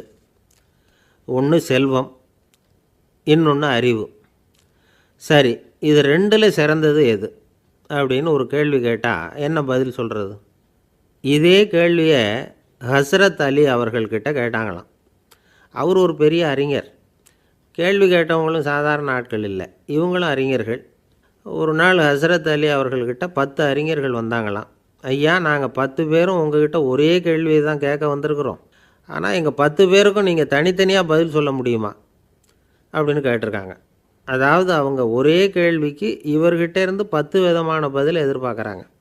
சரி கேளுங்க, என்ன கேள்வி அப்படின்னார் அவர். அப்போ தான் அவங்க கேட்டாங்களாம், செல்வம் அறிவு இது ரெண்டில் சிறந்தது எது? இதுதான் கேள்வி. ஹஸ்ரத் அலி என்ன பண்ணார் தெரியுமா? அவங்கள ஒவ்வொருத்தராக கூப்பிட்டார், ஒவ்வொரு விதமான பதிலை சொல்லி அனுப்புனார். முதல்ல ஒருத்தரை கூப்பிட்டார், சொன்னார், அறிவுங்கிறது தீர்க்கதரிசிகள், ஞானிகள், மகான்கள் இவங்களோட பரம்பரை சொத்து. ஆனால் செல்வங்கிறது கொடுங்கோலரின் ஆயுதம், அதனால் அறிவு தான் சிறந்தது அப்படின்னார். ரெண்டாவது ஆளை கூப்பிட்டார், உங்ககிட்ட செல்வம் இருந்தால் நீங்கள் தான் அதை காப்பாற்றணும், ஆனால் அறிவு உங்களை எப்பவும் காப்பாற்றும், ஆகவே அறிவு தான் சிறந்தது அப்படின்னார். மூணாவது ஆளை கூப்பிட்டார், செல்வந்தனுக்கு எப்போதும் விரோதிகள் அதிகம், ஆனால் அறிஞனுக்கு நண்பர்கள் அதிகம், அதனால் அறிவு தான் சிறந்ததுன்னார். அடுத்தவரை கூப்பிட்டார், செல்வம் அடுத்தவங்களுக்கு கொடுக்க கொடுக்க குறையும், ஆனால் கல்விங்கிறது அதிகரிச்சுக்கிட்டே வரும், கொடுக்கறதுனால குறையாது, அதனால் அறிவு தான் சிறந்ததுன்னார். இன்னொருத்தரை கூப்பிட்டார், அறிவுள்ளவன் எப்பவும் அதை அடுத்தவங்களுக்கு வாரி வழங்கிக்கிட்டே இருப்பான், அதனால் அவங்ககிட்ட தாராளத்தன்மை இருக்கும், ஆனால் செல்வந்தன்கிட்ட கஞ்சத்தனம் தான் இருக்கும், அதனால் அறிவு தான் சிறந்ததுன்னார். ஆறாவது நபரை கூப்பிட்டார், செல்வத்தை கள்வர்கள் திருடிட்டு போக முடியும், ஆனால் அறிவை அப்படி திருடிட்டு போக முடியாது அப்படின்னார். ஏழாவது நபரை கூப்பிட்டார், செல்வம் கால ஓட்டத்தில் அழிஞ்சிரும், ஆனால் அறிவை கால ஓட்டம் ஒன்றும் பண்ண முடியாது, ஆகவே அறிவே சிறந்ததுன்னார். எட்டாவது ஆளை கூப்பிட்டு சொன்னார், செல்வத்துக்கு எப்பவும் எல்லை உண்டு, நிறை உண்டு, அளவு உண்டு, கணக்கு உண்டு, ஆனால் அறிவுக்கு அப்படிப்பட்ட எல்லை எதுவும் கிடையாது, அதனால் அதுதான் சிறந்ததுன்னார். அடுத்தவனை கூப்பிட்டார், செல்வம் உள்ளத்தில் உள்ள ஒளியை போக்கிவிடும், இருட்டை உண்டாக்கிவிடும், விரிந்த மனப்பான்மையை குறுகலாக்கிவிடும், ஆனால் அறிவு அப்படி இல்லை, இருண்ட உள்ளத்தில் ஒளியை பாய்ச்சி அதை விசாலப்படுத்துது, அதுதான் சிறந்ததுன்னார். கடைசியாக 10வது நபரை கூப்பிட்டார், செல்வம் மனசில் செருக்கை உண்டாக்குது, ஆணவத்தை ஏற்படுத்துது, அதனால் நானே கடவுள்னு நினைக்கிற அளவுக்கு மனுஷனை தாழ்த்தி விடுது, ஆனால் அறிவு பணிவையும் பண்பாட்டையும் வளர்க்குது, அதனால் அறிவு தான் சிறந்ததுன்னார். ஆக இப்படி 10 பேருக்கும் 10 விதமாக பதில் சொன்னது மூலமாக ஹஸ்ரத் அலி அவர்கள் அறிவு தான் செல்வத்தை விட சிறந்தது அப்படிங்கிறதுக்கு 10 காரணங்களை சுட்டி காட்டியிருக்கார். அந்த அறிஞர் 10 பேர் கேட்ட ஒரே கேள்விக்கு 10 பதில் சொன்னார். நமக்கு வேண்டிய ஒருத்தர் 10 பேர் கேட்ட கேள்விக்கு ஒரே பதில் சொல்லி சமாளித்தார். கேள்வி என்ன தெரியுமா? என்கிட்ட வாங்கின கடனை எப்போயா திருப்பி கொடுக்க போகிற? இதுதான் அந்த 10 பேரும் கேட்ட ஒரே கேள்வி. இந்த மாதம் 26ஆம் தேதி தந்துடுறேன் அப்படிங்கிற ஒரே பதில் சொல்லி அவ்வளவு பேரையும் இவர் அனுப்பி வச்சுட்டாராம். எல்லாரும் போனதுக்கப்புறம் இவரை தனியாக கூப்பிட்டு கேட்டிருக்கிறாங்க, அது என்ன சார் கணக்கு 26ஆம் தேதி, அன்னைக்கு என்ன அதிசயம் நடக்க போகுது அப்படின்னு கேட்டிருக்காங்க. அதிசயம் அன்னைக்கு இல்லை, அதுக்கு நாளே நடக்க போகுதுன்னாராம். விவரமாக சொல்லுங்கன்றிருக்காங்க. வேறு ஒன்றும் இல்லைங்க, 26ஆம் தேதி தானே எல்லாரையும் வர சொல்லியிருக்கிறேன், அதுக்கு நாளே நான் புறப்பட்டு தலைமறைவாயிட போகிறேன் அப்படின்னாராம் ரொம்ப பெருமையாக. பக்தின்னு சொல்கிறோம் இல்லையா, அது 3 வகைப்படும் அப்படிங்கிறார் ஒரு பெரியவர். அது என்ன 3 வகைன்னா, தெய்வ பக்தி, அடியார்கள் பக்தி, குரு பக்தி. அடியார் பக்தியை விட தெய்வ பக்தியை விட குரு பக்தி தான் ரொம்பவும் சிறந்ததுங்கிறார் அவர். தெய்வத்துக்கிட்ட செஞ்ச பாவம் குருநாதர்கிட்ட தீர்ந்துருமா, குருநாதர்கிட்ட செஞ்ச பாவம் தெய்வத்துக்கிட்ட போனாலும் தீராதான். இப்படி பெரியவங்களாம் சொல்லி வச்சுருக்கிறாங்க. ஒரு காடு, அங்கே அயோத தௌமியர் அப்படின்னு ஒரு தபோதனர், அவர் பல மாணவர்களை ஒன்றா சேர்த்து ஒரு குருகுலம் நடத்திக்கிட்டு இருக்கிறார். பல தரப்பட்டவங்க பல திறப்பட்டவங்க மாணவர்கள் அதில் சேர்ந்து படிச்சுக்கிட்டு இருக்கிறாங்க. பாஞ்சால ராஜகுமாரன் ஒருத்தனும் அந்த குருகுலத்தில் சேர்ந்து படிச்சுக்கிட்டு இருக்கிறான். அவன் பேர் ஆருணி, பெரிய இடத்து புள்ள. இருந்தாலும் படிப்பில் ரொம்ப கெட்டிக்காரனாக இருந்தான். அவன் தான் அங்கே முதல் மாணவன். ஒரு நாள் குருநாதர் அந்த அரசகுமாரனை கூப்பிட்டார். நம்ம குருகுலத்துக்கு சொந்தமான வயலில் தண்ணீர் பெருகி வெள்ளம் வந்து பயிரை வந்து அழிக்குதான். அதனால் நீ போய் மடையை அடைச்சிட்டு வந்துரு அப்படின்னார். அந்த அரசகுமாரன் உடனே புறப்பட்டான். குருநாதர் சொல்லிட்டார்ல, உடனே புறப்பட்டான். நான் பெரிய இடத்து பிள்ளையாச்சே, ராஜகுமாரனாச்சே, ரொம்ப செல்வாக்கூட வளர்ந்தவனாச்சே, நான் போய் வயலில் இறங்கி வேலை செய்கிறதா அப்படின்னுலாம் அவன் நினைக்கல. குருநாதர் கட்டளையை நிறைவேற்ற வேண்டியது நம்ம கடமை அப்படின்னு நினச்சான். உடனே ஒரு மண்வெட்டியை தூக்கி தோளில் வச்சுக்கிட்டு புறப்பட்டு போயிட்டான். வயலுக்கு போனான். பார்த்தான், தண்ணி கரையை உடச்சிக்கிட்டு வயலுக்குள்ளே ஏகமாக பாஞ்சிக்கிட்டு இருக்குது. இவன் மண்வெட்டியால் களிமண்ணை புல்லோடு சேர்த்து புல் பற்ற மாதிரி வெட்டி வெட்டி போட்டான். இருந்தாலும் மடையை அடைக்க முடியல. தண்ணி அதை மீறி வந்துக்கிட்டே இருக்குது. தண்ணி வந்து வேகமாக வயலுக்குள்ளே போய்கிட்டே இருக்குது. போடுற பத்தையெல்லாம் கரைஞ்சி கரைஞ்சி போயிட்டுருக்கு. இருந்தாலும் இவன் தன்னுடைய முயற்சியை கைவிடலை. வெட்டி வெட்டி போட்டுக்கிட்டே இருக்கிறான். காலையில் அங்கே போனவன் சாயந்தரம் வரைக்கும் இப்படி செஞ்சுக்கிட்டு இருக்கிறான். உடம்பும் மனசும் ரொம்பவும் சோர்ந்து போச்சு. இருந்தாலும் குருநாதர் இட்ட கட்டளையை நிறைவேற்றாமல் இருக்கிறோமேங்கிற ஒரு குறை அவனுக்கு இருக்குது. குரு கட்டளையை நிறைவேற்றாத நான் வந்து இன்னமும் இருக்கணுமா அப்படின்னு யோசனை பண்ண ஆரம்பிச்சிட்டான். என்ன செய்யலாம்னு பார்த்தான். நம்ம குருநாதர் இட்ட பணிக்காக இந்த உடம்பையே தியாகம் பண்ணலாம் அப்படின்னு முடிவு பண்ணான். தண்ணி பாயுதில் அதுக்கு குறுக்க விழுந்து அப்படியே மடையை அடைச்சிக்கிட்டு அப்படியே படுத்துட்டான். இது மற்றவங்களுக்கு தெரியாது. அன்னைக்கு ராத்திரி ஒரு விளக்கு முன்னாடி உட்காந்து குருநாதர் பிள்ளைங்களுக்கு பாடம் சொல்லி கொடுத்துக்கிட்டு இருக்கிறார். முதல் வரிசையில் இருக்கக்கூடிய ராஜகுமாரனை காணலை. நம்ம ஆருணி எங்கே போனா அப்படின்னு சொல்லி மற்ற மாணவர்களை விசாரித்தார். இப்போ அவங்க சொன்னாங்க, சுவாமி அவன் காலையில் வயலுக்கு வந்து மடையை அடைக்கிறதுக்காக போனான், நீங்கள் தான் போக சொன்னீங்க, இன்னும் திரும்பி வரல அப்படின்னு அவர் பையன். குருநாதர் உடனே ஒரு தீவெட்டி எடுத்துக்கிட்டு மாணவர்களை அழைச்சிக்கிட்டு வயலுக்கு போனார். அங்கே போய் பார்த்தா ஆளை காணும். ஆருணி ஆருணின்னு சொல்லி சத்தம் போட்டு கூப்பிட்டு பார்க்குறார். நான் இங்கே இருக்கேன் குருநாதா அப்படின்னு காலுக்கு அடியிலேருந்து ஒரு சத்தம் வருது. குனிஞ்சு பார்த்தா அவன் மடையில் படுத்துருக்குறான். என்னப்பா இதுன்னார். காலையிலேருந்து இந்த மடையை அடைச்சி பார்த்தேன் சுவாமி, முடியல, அதனால் இப்படி குறுக்க படுத்துட்டேன். என்னை தாண்டறதுக்கு பயந்து போய் தண்ணியே தேங்கி நின்றுட்டுது அப்படின்னா. அவனுடைய குரு பக்தியையும் அவனை தாண்டறதுக்கு அஞ்சு நிற்கிற தண்ணி தேக்கத்தையும் பார்த்துட்டு எல்லாரும் ரொம்ப ஆச்சரியப்பட்டு போயிட்டாங்களாம். ஆருணி எழுந்திரிச்சு வா அப்படின்னு கூப்பிட்டாரான் குருநாதர்.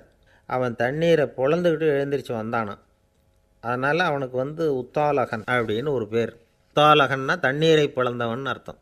அந்த உத்தாலகன் மாதிரி இந்த காலத்து மாணவர்களுக்கும் குரு பக்தி வேணும் அப்படின்னு சொன்னோம் ஒரு பள்ளிக்கூடத்தில். உடனே நிறைய மாணவர்கள் எழுந்திரிச்சு நின்னாங்க. சார், நீங்கள் எங்களை வந்து இன்னமும் சரியாக புரிஞ்சுக்கலன்னு நினைக்கிறோம். அன்னைக்காவது ஒருத்தன் அப்படி இருந்தான், இன்றைக்கி ஏகப்பட்ட உத்தாலகர்கள் இருக்கிறோம். எங்கள் வாத்தியார் கட்டளை இட்டால் இப்போவே அது மாதிரி வயலுக்கு போய் மடையில் குறுக்கப்படுத்துக்கிறதுக்கு இந்த வகுப்பில் உள்ள அத்தனை பேரும் தயாராக இருக்கிறோம் அப்படின்னாங்க. அப்படியா அப்படின்னு சொல்லி கேட்டோம் ரொம்ப சந்தோஷமாக. ஒருத்தன் ரொம்ப அடக்கமாக எழுந்திரிச்சான்.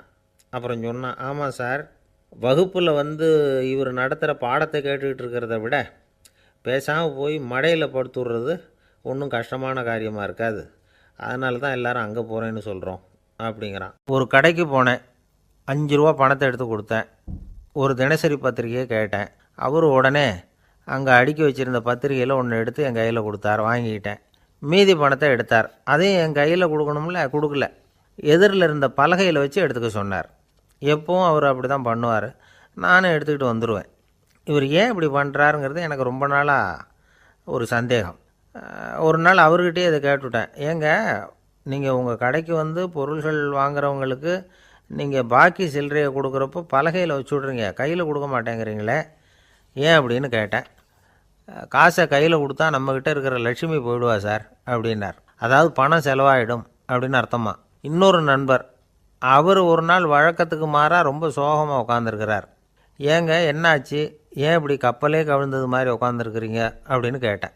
கப்பலே கவிழ்ந்திருந்தா கூட நான் இப்படி கவலைப்பட மாட்டேன் சார், வேறு ஒன்று நடந்து போச்சுன்னார். என்னன்னு கேட்டேன். என் உச்சந்தலையில் பல்லி ஒன்று விழுந்துட்டுதுன்னார். அதுக்காகவா இப்படி அப்படின்னு ஆச்சரியப்பட்டேன். ஆமாங்க, பல்லி உச்சந்தலையில் விழுந்தால் பலன் என்னன்னு பஞ்சாங்கத்தில் பார்த்தேன், மரணம்னு போட்டிருக்கு அப்படின்னு சொல்லிவிட்டு அவர் தொடர்ந்து கவலைப்பட ஆரம்பிச்சிட்டார்.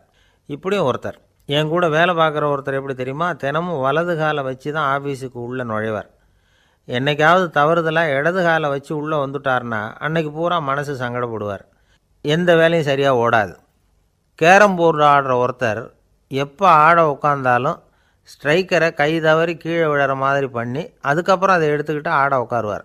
ஏன்னா எப்போவும் ஒரு தடவை நிஜமாகவே அது கை தவறி கீழே விழுந்திருக்குது. அன்னைக்கு பிரமாதமாக ஜெயிச்சுட்டார். உடனே ஒரு முடிவுக்கு வந்துட்டார், கை தவறுனா லாபம் அப்படின்னு. அதுக்கப்புறம் அதையே பழக்கமாக்கிக்கிட்டார். பூனை குறுக்க போனால் சகனம் சரியில்லைன்னு நினைக்கிறவங்க உண்டு. ஆனால் ஒருத்தர் எப்படி தெரியுமா, அவர் வெளியில் கிளம்புற சமயம் பக்கத்து வீட்டு ரேடியோவில் மியாவ் மியாவ் பூனைக்குட்டின்னு பாட்டு சத்தம் கேட்டால் கூட போதும், சகனம் சரியில்லைன்னு பிரயாணத்தை கேன்சல் பண்ணிவிடுவார். இப்போ இவ்வளவும் எதுக்கு சொல்கிறோம்னா, அளவுக்கு மீறின சகுன நம்பிக்கைகள் இருக்குது பாருங்கள், இதோட பயமும் சேர்ந்துக்கிட்டதுன்னு வச்சுக்கோங்க, இது ஒருத்தருடைய மனநிலையை பாதிச்சிடும். இது உளவியல் நிபுணர்கள் சொல்கிற கருத்து. வாழ்க்கையே தடுமாற வச்சிரும். பாதுகாப்பு இல்லாத உணர்வு, ஒரு விதமான டிப்ரெஷன் மனநிலை, இதெல்லாம் தான் இதுக்கு காரணமாக அமையலாம். சில பேர் காய்கறி நறுக்க கத்தியை கையில் எடுத்தால் கூட நேரம் சரியாக இருக்கா அப்படின்னு பார்த்துட்டு தான் வேலையை ஆரம்பிக்கிறது வழக்கம். அறிவு தான் மனசுக்கு வாத்தியாராக இருக்கணும். அப்போ தான் வாழ்க்கை நிம்மதியாக இருக்கும். அறிவு மனசு சொல்கிறபடியெல்லாம் கேட்க ஆரம்பிச்சுட்டுதுன்னா இடைஞ்சல் தான். ஒருத்தருக்கு 7ஆம் நம்பர் தான் ராசியான நம்பரான். 7ஆம் தேதி தான் எந்த காரியத்தையும் ஆரம்பிப்பாராம். 7 எழுத்து வர்றது மாதிரி பேரை மாற்றி வச்சுக்கிட்டார். 7 மணிக்கு தான் தினமும் எழுந்திருப்பார். 7ஆம் நம்பர் வீட்டில் தான் குடியிருக்கார். கல்யாணம் கூட 7ஆம் தேதி தான் பண்ணிக்கிட்டார். அவர் ஒரு நாள் குதிரை பந்தயத்துக்கு போனாராம். குதிரையோட பேரையெல்லாம் பார்த்தார். ஒரு குதிரையோட பேர் 7 எழுத்தில் அமைஞ்சிருந்தது. 7 தானே இவருக்கு அதிர்ஷ்ட நம்பர். அதனால் உடனே அது பேரில் பணத்தை கட்டினார். பந்தயம் நடந்தது. என்ன சார் ஆச்சுன்னு கேட்டாங்க. நான் பணம் கட்டின அந்த என்னோட குதிரை 7ஆவதாக சேர்ந்தது சார் அப்படின்னாராம் சோகமாக. துருக்மேனியாவில் அஷ்காபாத் அப்படின்னு ஒரு நகரத்தில் ஒரு புவியியல் விஞ்ஞானி இருந்தார். அவர் ஒரு நாய்க்குட்டி வளர்த்தார். ஒரு நாள் முன்னிரவு நேரம் ஒரு மேஜைக்கு முன்னாடி உட்காந்து அந்த விஞ்ஞானி ஏதோ கணக்கு போட்டுக்கிட்டு இருக்கிறார். அவருக்கு ஒரு சின்ன பெண் குழந்தை, அது தொட்டிலில் தூங்கிட்டு இருக்குது. அந்த நாய்க்குட்டியும் ஒரு மூலையில் படுத்து அது பாட்டுக்கு தூங்கிட்டு இருந்தது. ஒரே அமைதி. அந்த நேரத்தில் திடீர்னு அந்த நாய்க்குட்டி துள்ளி எழுந்திரிச்சிது. நேராக குழந்தைகிட்ட ஓடிச்சு. அந்த குழந்தைய அது போட்டிருந்த ட்ரெஸ்ஸோடு சேர்த்து கவ்வி தூக்குச்சு. தூக்கிக்கிட்டு வாசல் பக்கம் ஓடிச்சு. நாய்க்குட்டி குழந்தைய கவ்வி தூக்க முடியுமாங்கிற சந்தேகம் உங்களுக்கு இல்லையா? நீங்கள் நம்ம ஊர் நாய்க்குட்டியவே பார்த்து பழக்கப்பட்டிருக்கீங்க. அதனால் நம்புறதுக்கு சிரமமாக இருக்கும். அந்த ஊர்லெலாம் அது ரொம்ப ஸ்ட்ராங்காக இருக்கும். ஒரு ஏதோ கண்ணுக்குட்டி மாதிரி இருக்கும். விஞ்ஞானி அதை பார்த்துட்டார். உடனே அந்த நாய்க்கு வெறி பிடிச்சிட்டுதுன்னு முடிவு பண்ணிவிட்டு தன்னோட கை துப்பாக்கியை எடுத்துக்கிட்டு ஓடி வந்தார். அவர் வெளியில் நாய்க்குட்டி எங்கே அப்படின்னு பார்த்து தேடுறார். அந்த நேரத்தில் அந்த வீடு இடிஞ்சு விழுது. காரணம் பூமி அதிர்ச்சி. இப்படி பூமி அதிர்ச்சி உண்டாக போகுதுங்கிறது அந்த நாய்க்குட்டிக்கு முன்னாடியே தெரிஞ்சு போச்சு. அதுதான் குழந்தைய தூக்கிட்டு வெளியில் ஓடி வந்திருக்குது.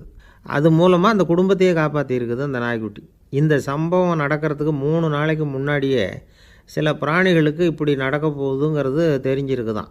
ஆமாம், அந்த நகரத்தில் 3 நாளைக்கு முன்னாடியே பாம்பு, பல்லி இதெல்லாம் அது தங்கியிருந்த வலையை விட்டு வெளியில் ஓடி வந்துட்டுது. அதே மாதிரி அங்கே இருந்த புறாவெல்லாம் பறந்து போயிடுச்சான். இதே மாதிரி யுகோஸ்லோவியாவில் கூட ஒரு நகரம், அங்கே ஒரு நாள் ராத்திரி ஒரு மிருக காட்சி சாலையில் திடீர்னு ஒரு பெரிய கலவரம், கூச்சல், குழப்பம். அங்கே இருந்த கழுதை, புலி, யானை, பறவை எல்லாம் கண்ணாபின்னான்னு கத்த ஆரம்பிச்சுட்டுது. நீர் யானை அதுக்குன்னு போடப்பட்டிருந்த தடுப்பையே தாண்டி குதித்து வெளியில் வந்துட்டு தான். மறுநாள் தான் எல்லாருக்கும் விஷயம் புரிஞ்சுது. அடுத்த நாள் காலையில் அங்கே பூமி அதிர்ச்சி உண்டாயிட்டுது. இப்போ பாருங்கள், அதாவது மனுஷனை போய் தீர்க்க தரிசி அது இதுன்னு சொல்லிகிட்டு இருக்கிறோம். இவனை விட அது பரவாயில்லைன்னு தோணுது. அதாவது மிருகங்கள் ஒன்று நடக்க போகுதுங்கிறத முன்னாடியே புரிஞ்சுக்குதே. சரி, இதெல்லாம் எப்படி அது முன்கூட்டி புரிஞ்சுக்குது? அதுதான் படைப்பு ரகசியம். அதை கண்டுபிடிக்கிறதுக்கு தான் மனுஷன் ஆராய்ச்சி பண்ணிகிட்டு இருக்கிறான். விஞ்ஞானிகளோட ஆராய்ச்சியெல்லாம் ஒரு பக்கம் இருக்கட்டும், வீட்டுக்குள்ளேயே சில ஆராய்ச்சி பண்ணி பாருங்களேன். இப்போ சில யோசனை சொல்லி அதை சோதனை பண்ணி பாருங்க அப்படின்னு ஒருத்தர் சொன்னாராம். அதாவது இப்போ மழை வருமா வராதா அப்படின்னு தெரிஞ்சுக்கணுமா, உடனே ஒரு பூனைக்குட்டி பின்னாடியே மெதுவாக போய் அது என்ன செய்யுதுன்னு கவனித்து பார்க்கணும். பூனைக்குட்டி தன்னோட பாதத்தினால சுகத்தில் அப்படி கீறிக்கிட்டு இருக்கும். அப்படி கீறினா கண்டிப்பாக மழை வரும். சில சமயம் பூனைக்குட்டி அப்படியே மல்லாந்து படுத்துக்கிட்டு பாதத்தை உயர தூக்கும், அப்படியும் எப்படியும் புரளும். இப்படி செஞ்சதுன்னா அன்னைக்கும் மழை இருக்காது. அதனால் முன்னாடி இருந்தது மழை வர்றதுக்கு அறிகுறி, இது மழை இல்லைங்கிறதுக்கு அறிகுறி. பறவைகள் பிராணிகள் இதுகளோட நடவடிக்கைகளை பார்த்துட்டு அதையெல்லாம் அடிப்படையாக வச்சு தான் காலநிலையை கண்டுபிடிக்கிற கருவிகளை கண்டுபிடிச்சிருக்கிறாங்க. வாத்து இருக்குல்ல, சில சமயம் தன்னோட அலகை தன்னோட இறகுகளில் அப்படியே புதைச்சிக்கும். அப்படி செஞ்சால் குளிர்காலம் வரப்போகுதுன்னு அர்த்தம். பருவநிலை குளிராக மாறப்போகுதுங்கிறதுக்கு இதுதான் அறிகுறி. சிட்டுக்குருவி இருக்குதுல்ல, அதெல்லாம் புழுதியில் உழுந்து புரளும், சிறகுகளை படபடன்னு அடிச்சுக்கும். அப்படி செஞ்சால் மழை வரப்போகுதுன்னு அர்த்தம். ஒன்று மட்டும் நாம் நல்லா தெரிஞ்சுக்கணும், இயற்கையின் சீற்றம்னு சொல்கிறோம் இல்லையா, இயற்கை ஏன் நம்ம மேலே கோவப்படுது? இயற்கையை நாம் அனுசரித்து போகிறதில்ல, அதனால் கோவப்படுது. காடுகளை அழிக்கப்படாது, விலங்குகளை கொல்லக்கூடாது, இயற்கை ஏற்படுத்தி வச்சுருக்கிற சமநிலையை கெடுக்கக்கூடாது. அதை புரிஞ்சுக்கிட்டு வாழ்ந்தோம்னா பூமியும் நடுங்காது, நாமளும் நடுங்க வேண்டிய அவசியம் இருக்காது. ஒருத்தர் இருந்தார், சாராய கடைக்கு போனாராம், நிறைய சாப்பிட்டார். அப்புறம் சொன்னார், இது ரொம்ப அற்புதமான சரக்கு போல் இருக்குது, உள்ளே போன உடனே இந்த பூமியே நடுங்கிறது மாதிரி இருக்குது எனக்கு அப்படின்னாராம். இதுக்கு கடைக்காரர் சொல்லியிருக்கார், நீங்கள் சாப்பிட்டது வெறும் பச்சை தண்ணி தாங்க, இப்போ ஏற்பட்டிருக்கிறது நிஜம் பூமி அதிர்ச்சி அப்படின்னாராம். ஒரு ராஜா இருந்தார், நாடு பூராவும் நிறைய மரங்களை நட்டு வளர்க்கணுங்கிறது அவரோட ஆசை. தானே அதுக்கு முன்மாதிரியாக இருக்கணும்னு நினச்சார். அரண்மனையை சுற்றி மரங்களை நட்டு வளர்த்தார். இதை பார்த்துட்டு ஜனங்களும் அவங்கவுங்க வீட்டை சுற்றி மரக்கன்றுகளை நட்டு வளர்த்தாங்க. கொஞ்ச காலத்தில் ஊர் பூரா பசுமையாக மாறிச்சு, எல்லாருக்கும் சந்தோஷமாக இருந்தது. இது ஒரு பக்கம் இருக்கட்டும், இப்போ நான் சொல்ல போகிற கதை வேறு. அதாவது அந்த ராஜா ஒரு நாள் தன்னுடைய அரண்மனையை சுற்றி இருக்கிற விதவிதமான மரங்களை எல்லாம் போய் பார்த்தார். எப்படி இருக்கிறீங்க அப்படின்னு ஒவ்வொரு மரத்துக்கிட்டையும் விசாரித்தாராம். எந்த மரமும் சந்தோஷமாக இருக்கிறதா தெரியல. அதுக்கும் மனசில் ஒரு குறை. முதல்ல ஆலமரத்துக்கிட்ட போனார். அது சொல்லிச்சு, மண்ணா நான் நல்லா பெருசாக வளர்ந்துருக்கிறேன், அடர்த்தியாக இருக்கிறேன், கிளையெல்லாம் 4 பக்கமும் நல்லா படர்ந்து தான் இருக்குது, இருந்தாலும் எந்த பிரயோஜனமும் இருக்கிறதா தெரியல எனக்கு. என்னுடைய பழம்லாம் ரொம்ப சின்னதாக இருக்குது, என் கண்ணுக்கு சரியாக புலப்பட மாட்டேங்குது. நான் இருக்கிற சைஸுக்கு என்னுடைய கிளையில் இருக்கிற பழம்லாம் எவ்வளோ பெருசாக இருக்கணும், அது இத்தினூண்டு இருக்கிறது எனக்கு பெரிய அவமானமாக இருக்குது. இப்படி இங்கே நின்றுக்கிட்டு இருக்கிறதே ரொம்ப கூச்சமாக இருக்குது. ஒரு நல்ல புயல் வந்ததுன்னா பேசாமல் சாஞ்சு விடலாமான்னு பார்க்குறேன் அப்படின்னு புலம்புது ஆலமரம். சரி இருக்கட்டும்னு நினச்சிக்கிட்டு ராஜா அடுத்தபடியாக ஒரு அத்தி மரத்துக்கிட்ட போனார். அதுவும் புலம்ப ஆரம்பிச்சுட்டுது. நான் கூட பெரிய மரம் தான், இல்லை இலையெல்லாம் அழகாக தான் இருக்குது, பழம் அழகாக இருக்குது, இருந்தாலும் உள்ள விஷயம் இல்லையே, அத்தி பழத்தை புட்டு பார்த்தா அத்தனையும் சொத்தை அப்படின்னு பழமொழியே உண்டாயிட்டுதே, இப்படி ஒரு கெட்ட பேரோடு நான் இருக்கணுமா அப்படின்னு புலம்புது அது. சரி இது இருக்கட்டும் அப்படின்னு சொல்லி அடுத்தபடியாக வேப்ப மரத்துக்கிட்ட போனார். அது தன்னுடைய வேதனையை வெளியிட்டது. எனக்கு எவ்வளவோ மருத்துவ குணங்கள்லாம் இருக்கிறதா சொல்லிக்கிறாங்க, இருந்தாலும் என்ன பிரயோஜனம், என்னுடைய பழத்தை மனிதர்கள் யாரும் விரும்பி சாப்பிட்றது இல்லையே அப்படின்னுது. ராஜா அடுத்தாப்புல இருந்து ஒரு பனை மரத்துக்கிட்ட போனார். நான் நல்லா உயரமாக தான் வளர்ந்துருக்கிறேன், மற்ற மரங்கள்லாம் என்னை அண்ணாந்து தான் பார்க்கணும், இருந்தாலும் என்கிட்ட நிழலுக்காக யாரும் ஒதுங்கிறது இல்லையே அப்படின்னுது. என்ன இது எல்லா மரமும் இப்படி திருப்தி இல்லாமல் இருந்துக்கிட்டு இருக்குதே அப்படின்னு நினச்சிக்கிட்டே ராஜா அடுத்தபடியாக அங்கே இருந்த ஒரு பைன் மரத்துக்கிட்ட போனார். அழகாக உயரமாக பசுமையாக தான் இருந்தது, ஆனால் பழமோ பூவோ கிடையாது. அதை நினச்சி அது வருத்தப்பட்டுக்கிட்டு இருக்குது. ஓக் மரம் அது ஒன்று நின்றுட்டு இருந்தது. அது என்ன சொல்லிச்சுன்னா, இலையுதிர் காலத்தில் என் மேலே இருக்கிற எல்லா இலைகளும் உதிர்ந்து போடுது, முடி கொட்டின மனிதர்கள் மாதிரி மொட்டையாக நான் நிற்க வேண்டியிருக்குது, என்ன வாழ்க்கை இது அப்படின்னு சொல்லி அழுத்துக்கிட்டது. சரி புளிய மரம் என்ன சொல்லுது பார்ப்போம்னு அதுக்கிட்ட போனால், என்னுடைய நிழலில் யாருமே தங்க மாட்டாங்க, உடம்புக்கு சூடுன்னு ஒதுங்கி போயிடுவாங்க, அடிமரத்தை பார்த்தீங்கன்னா பட்டையெல்லாம் உறிஞ்சி பார்க்குறதுக்கே கேவலமாக இருப்பேன் அப்படின்னுது அது. முருங்கை மரம் என்ன சொல்லிச்சு தெரியுமா, என்னுடைய இலை காயெல்லாம் சாப்பிட்றவங்களுக்கு சத்து கொடுக்கறது வாசம்தான், ஆனால் என் உடம்புல சத்தே கிடையாது, கொஞ்சம் வேகமாக காற்று அடிச்சதுன்னா முறிஞ்சி விழுந்துடுறேன், என்ன வாழ்க்கை இது அப்படின்னு சொல்லி அது வருத்தப்பட்டது.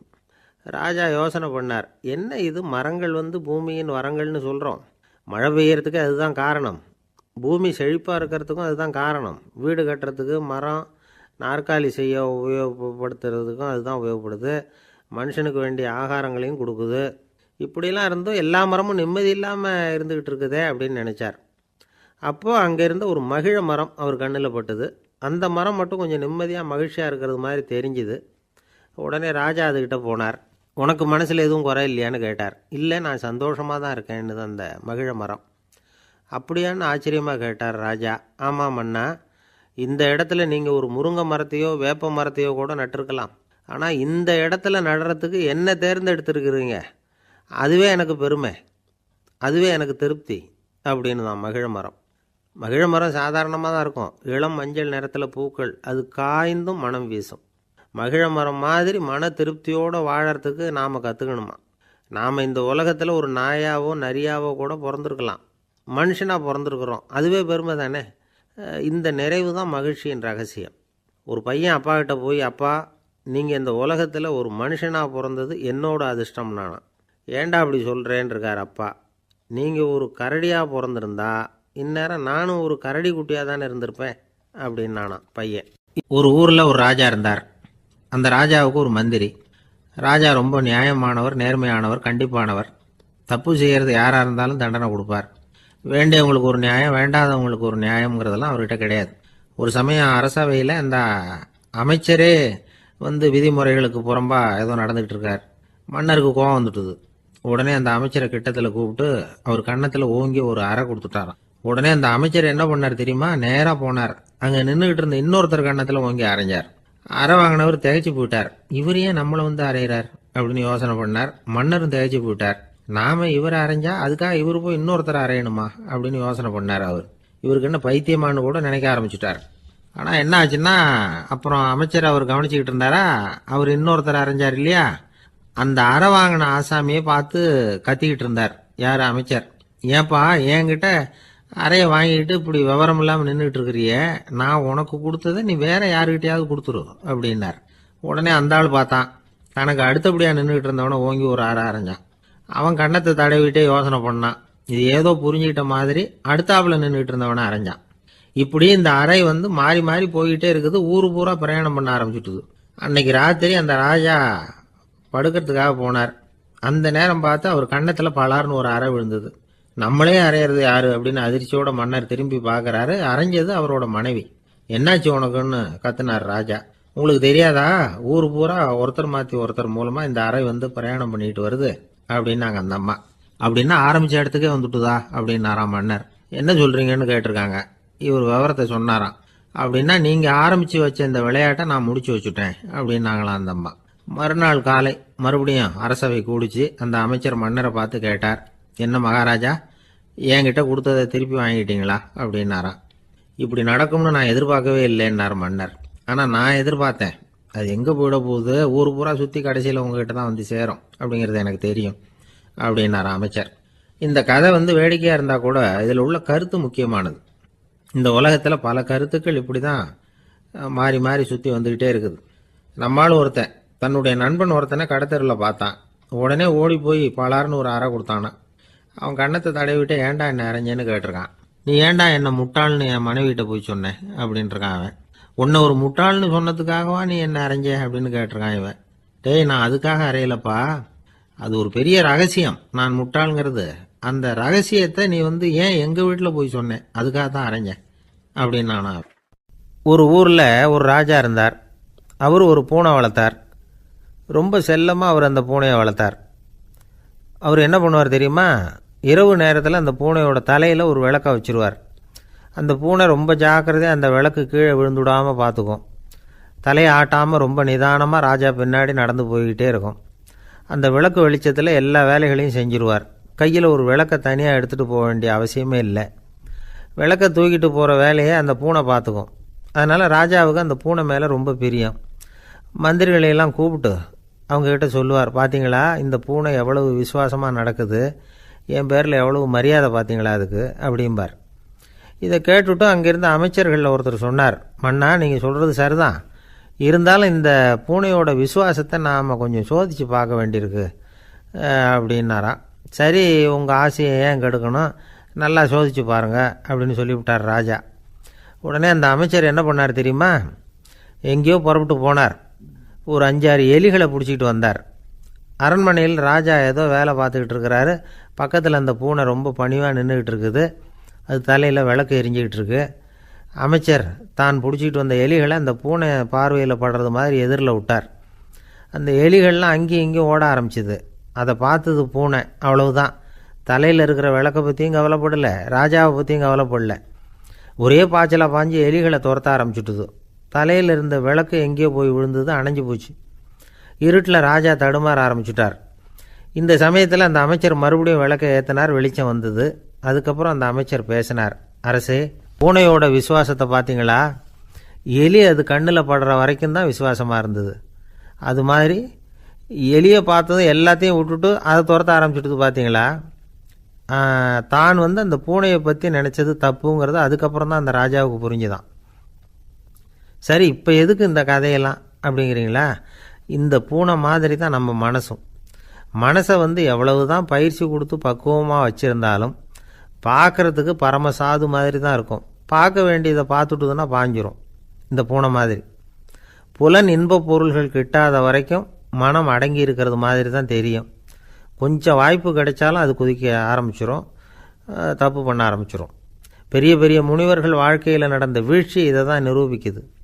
புலன்களின் ஆற்றல் அதிகம், அதனால் மனக்கட்டுப்பாடு பயிற்சிகளில் ரொம்ப எச்சரிக்கையாக இருக்கணுங்கிறார் சுவாமி சிவானந்தர். மது பழக்கத்தையே விட்டுவிட்டேன்னு உறுதியாக இருப்பான். கடை கண்ணில் பட்டுவிட்டுதுன்னா கால் அவனை கேட்காமலே இழுத்துக்கிட்டு உள்ளே போயிடும்.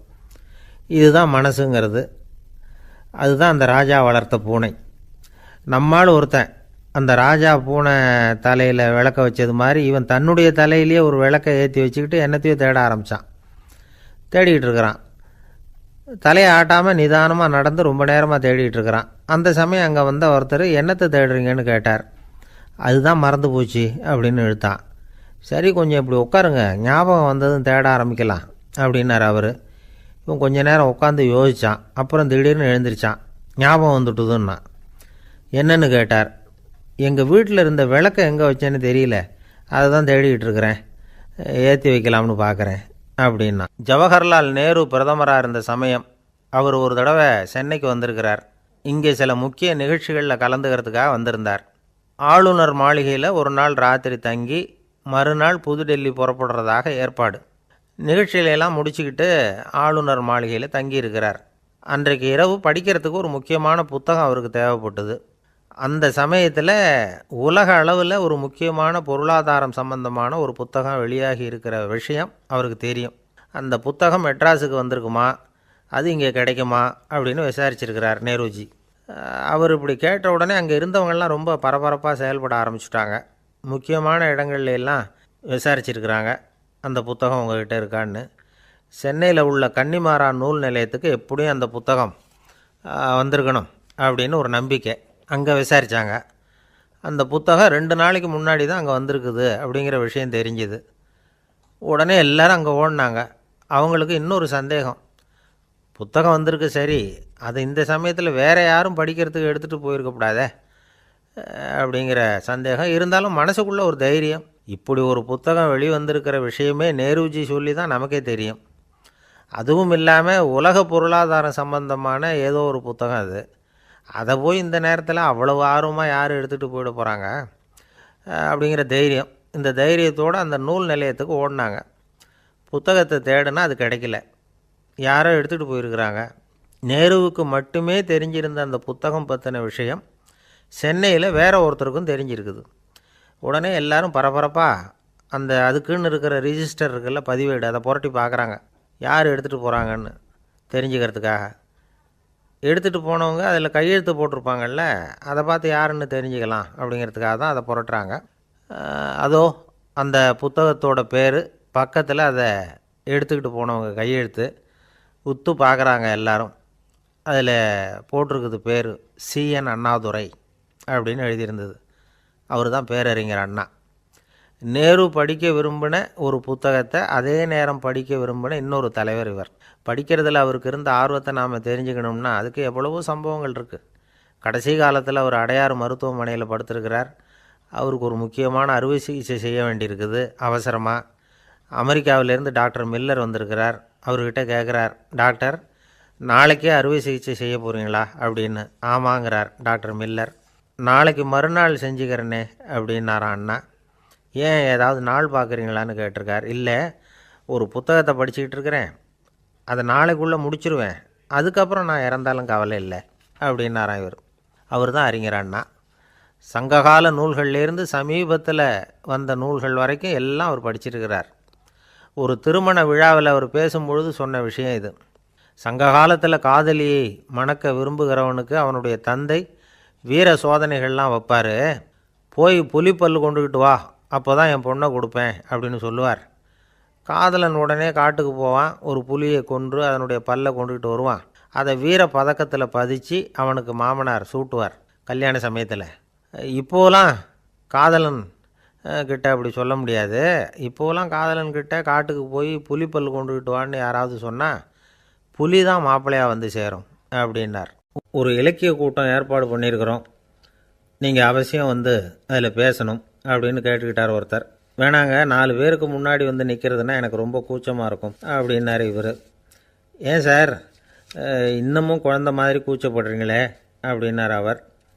அவரை ஒரு மாதிரியாக சமாளித்து அனுப்பி வச்சுட்டு அதுக்கப்புறம் அதை பற்றி இவர் யோசித்து பார்த்துருக்கார். சில நிபுணர்கள் எழுதியிருக்கிறத படித்தும் பார்த்துருக்கிறார்.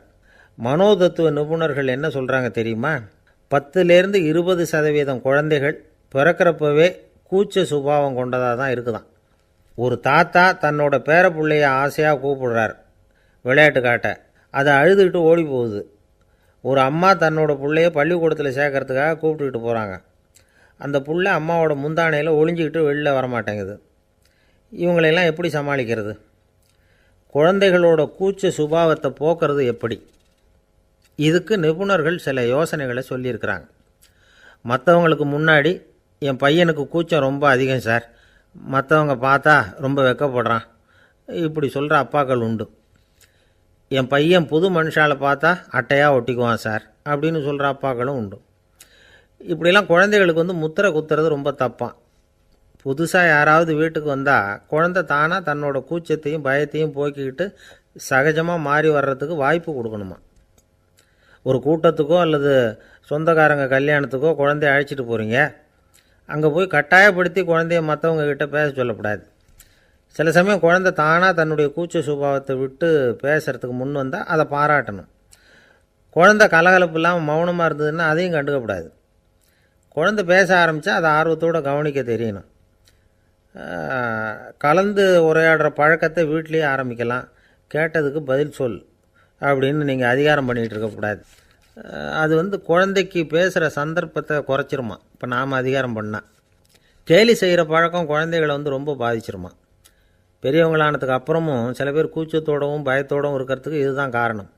சின்ன வயசில் அவங்கெல்லாம் ஏதாவது கேலிக்கு ஆளாகி இருப்பாங்க.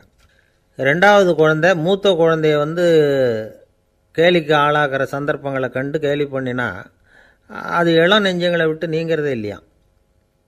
எப்பவும் குழந்தையோட நடை உடை பாவனைகளை பற்றி சொல்லிக்கிட்டே இருக்கக்கூடாதான். அதுவே கூச்ச சுபாவத்தை கொண்டுட்டு வந்துடுமா. அப்பா எங்கேன்னு யாராவது கேட்டால் இது மாதிரி இன்ன காரியத்துக்காக வெளியில் போயிருக்கார், இத்தனை மணிக்கு திரும்பி வருவார் அப்படின்னு சொல்கிற அளவுக்கு குழந்தைகளை வந்து பழக்கப்படுத்தி வைக்கணும். ஃபோன்லேயே யாராவது விசாரித்தா கூட இது மாதிரி பதில் சொல்லு அப்படின்னு சொல்லணும். சின்ன சின்ன மீட்டிங்கில் 4 வார்த்தை பேச தயார் பண்ணலாம். ஒரு கடையிலையோ அல்லது ஹோட்டல்லையோ ஏதாவது விவரம் கேட்கணும்னா உங்கள் குழந்தைய தைரியமாக அனுப்புங்க. குழந்தைகள் பணிவாகவும் பொறுமையாகவும் விவரம் கேட்குறப்போ கூச்ச சுபாவம் தானாக போயிடும். சின்ன வயசுலேயே இப்படிலாம் பழக்கப்படுத்தினா தான் வருங்காலத்தில் தைரியமாக இந்த சமுதாயத்தில் வாழ முடியும். இல்லைன்னா 60 வயசுலேயும் அடுப்பங்கரையை விட்டு வெளில வர்றதுக்கு கூச்சப்பட்டுக்கிட்டு தான் இருக்க வேண்டியிருக்கும். இந்த காலத்து பிள்ளைங்க எவ்வளவோ பரவாயில்ல, எதுக்கும் தயங்குறதில்ல, கூச்சப்படுறதில்ல.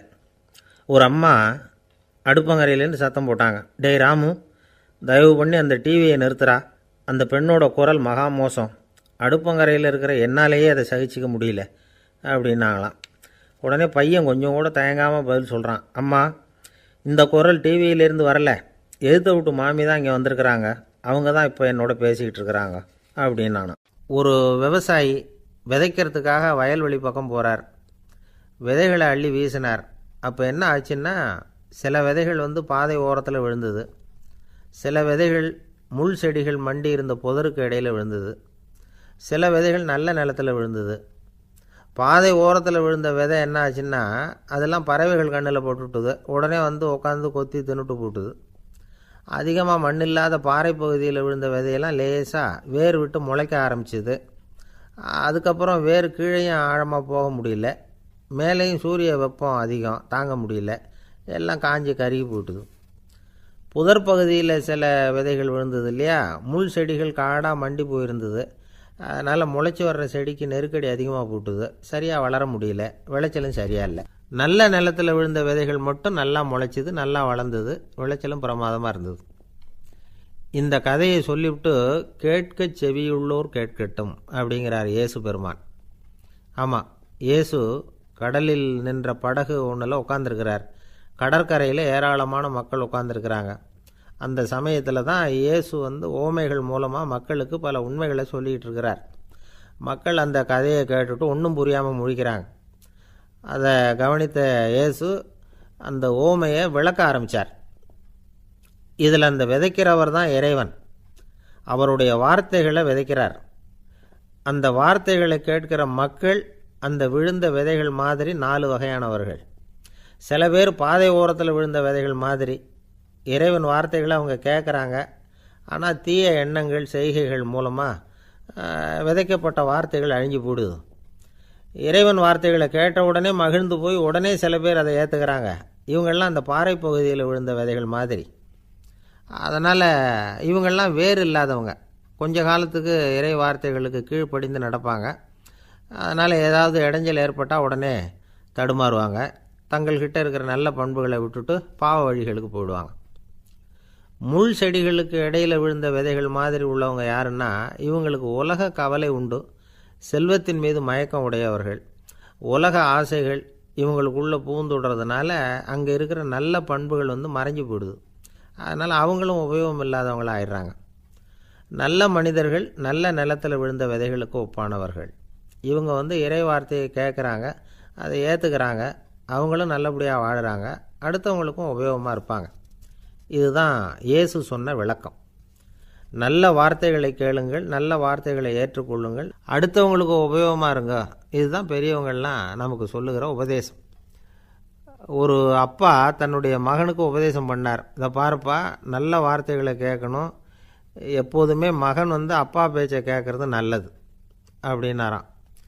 நீ ஏதாவது ஒரு தப்பு பண்ணால் என் தலையில் ஒரு முடி நரைச்சி வெள்ளையாக போடும்பா, நீ செய்கிற ஒவ்வொரு தப்புக்கும் என் தலையில் ஒவ்வொரு முடி வெள்ளையாயிடும் அப்படின்னாராம். பையன் யோசித்தான், அப்பா இப்போ தான் எனக்கு புரியுது, தாத்தாவோட தலைமுடி பூராவும் வெள்ளையாக இருக்கிறதுக்கு என்ன காரணம்ங்கிறது எனக்கு இப்போ தான் புரியுது அப்படின்னானா. வங்க நாவலாசிரியர் சரத் சந்திரர் ஒரு நண்பர் அவர்கிட்ட வந்தார். வழக்கமாக எல்லா எழுத்தாளர்கள்கிட்டையும் கேட்குற ஒரு கேள்வியை கேட்டார். நீங்கள் எழுத்துத்துறைக்கு வந்தது எப்படி? இதுதான் கேள்வி. அதை தெரிஞ்சு என்ன பிரயோஜனம்னார் சரத் சந்திரர். சும்மா சொல்லுங்களேன், தெரிஞ்சுக்கிறேன் அப்படின்னார் வந்தவர். சரி சொல்கிறேன்னு ஆரம்பித்தார்.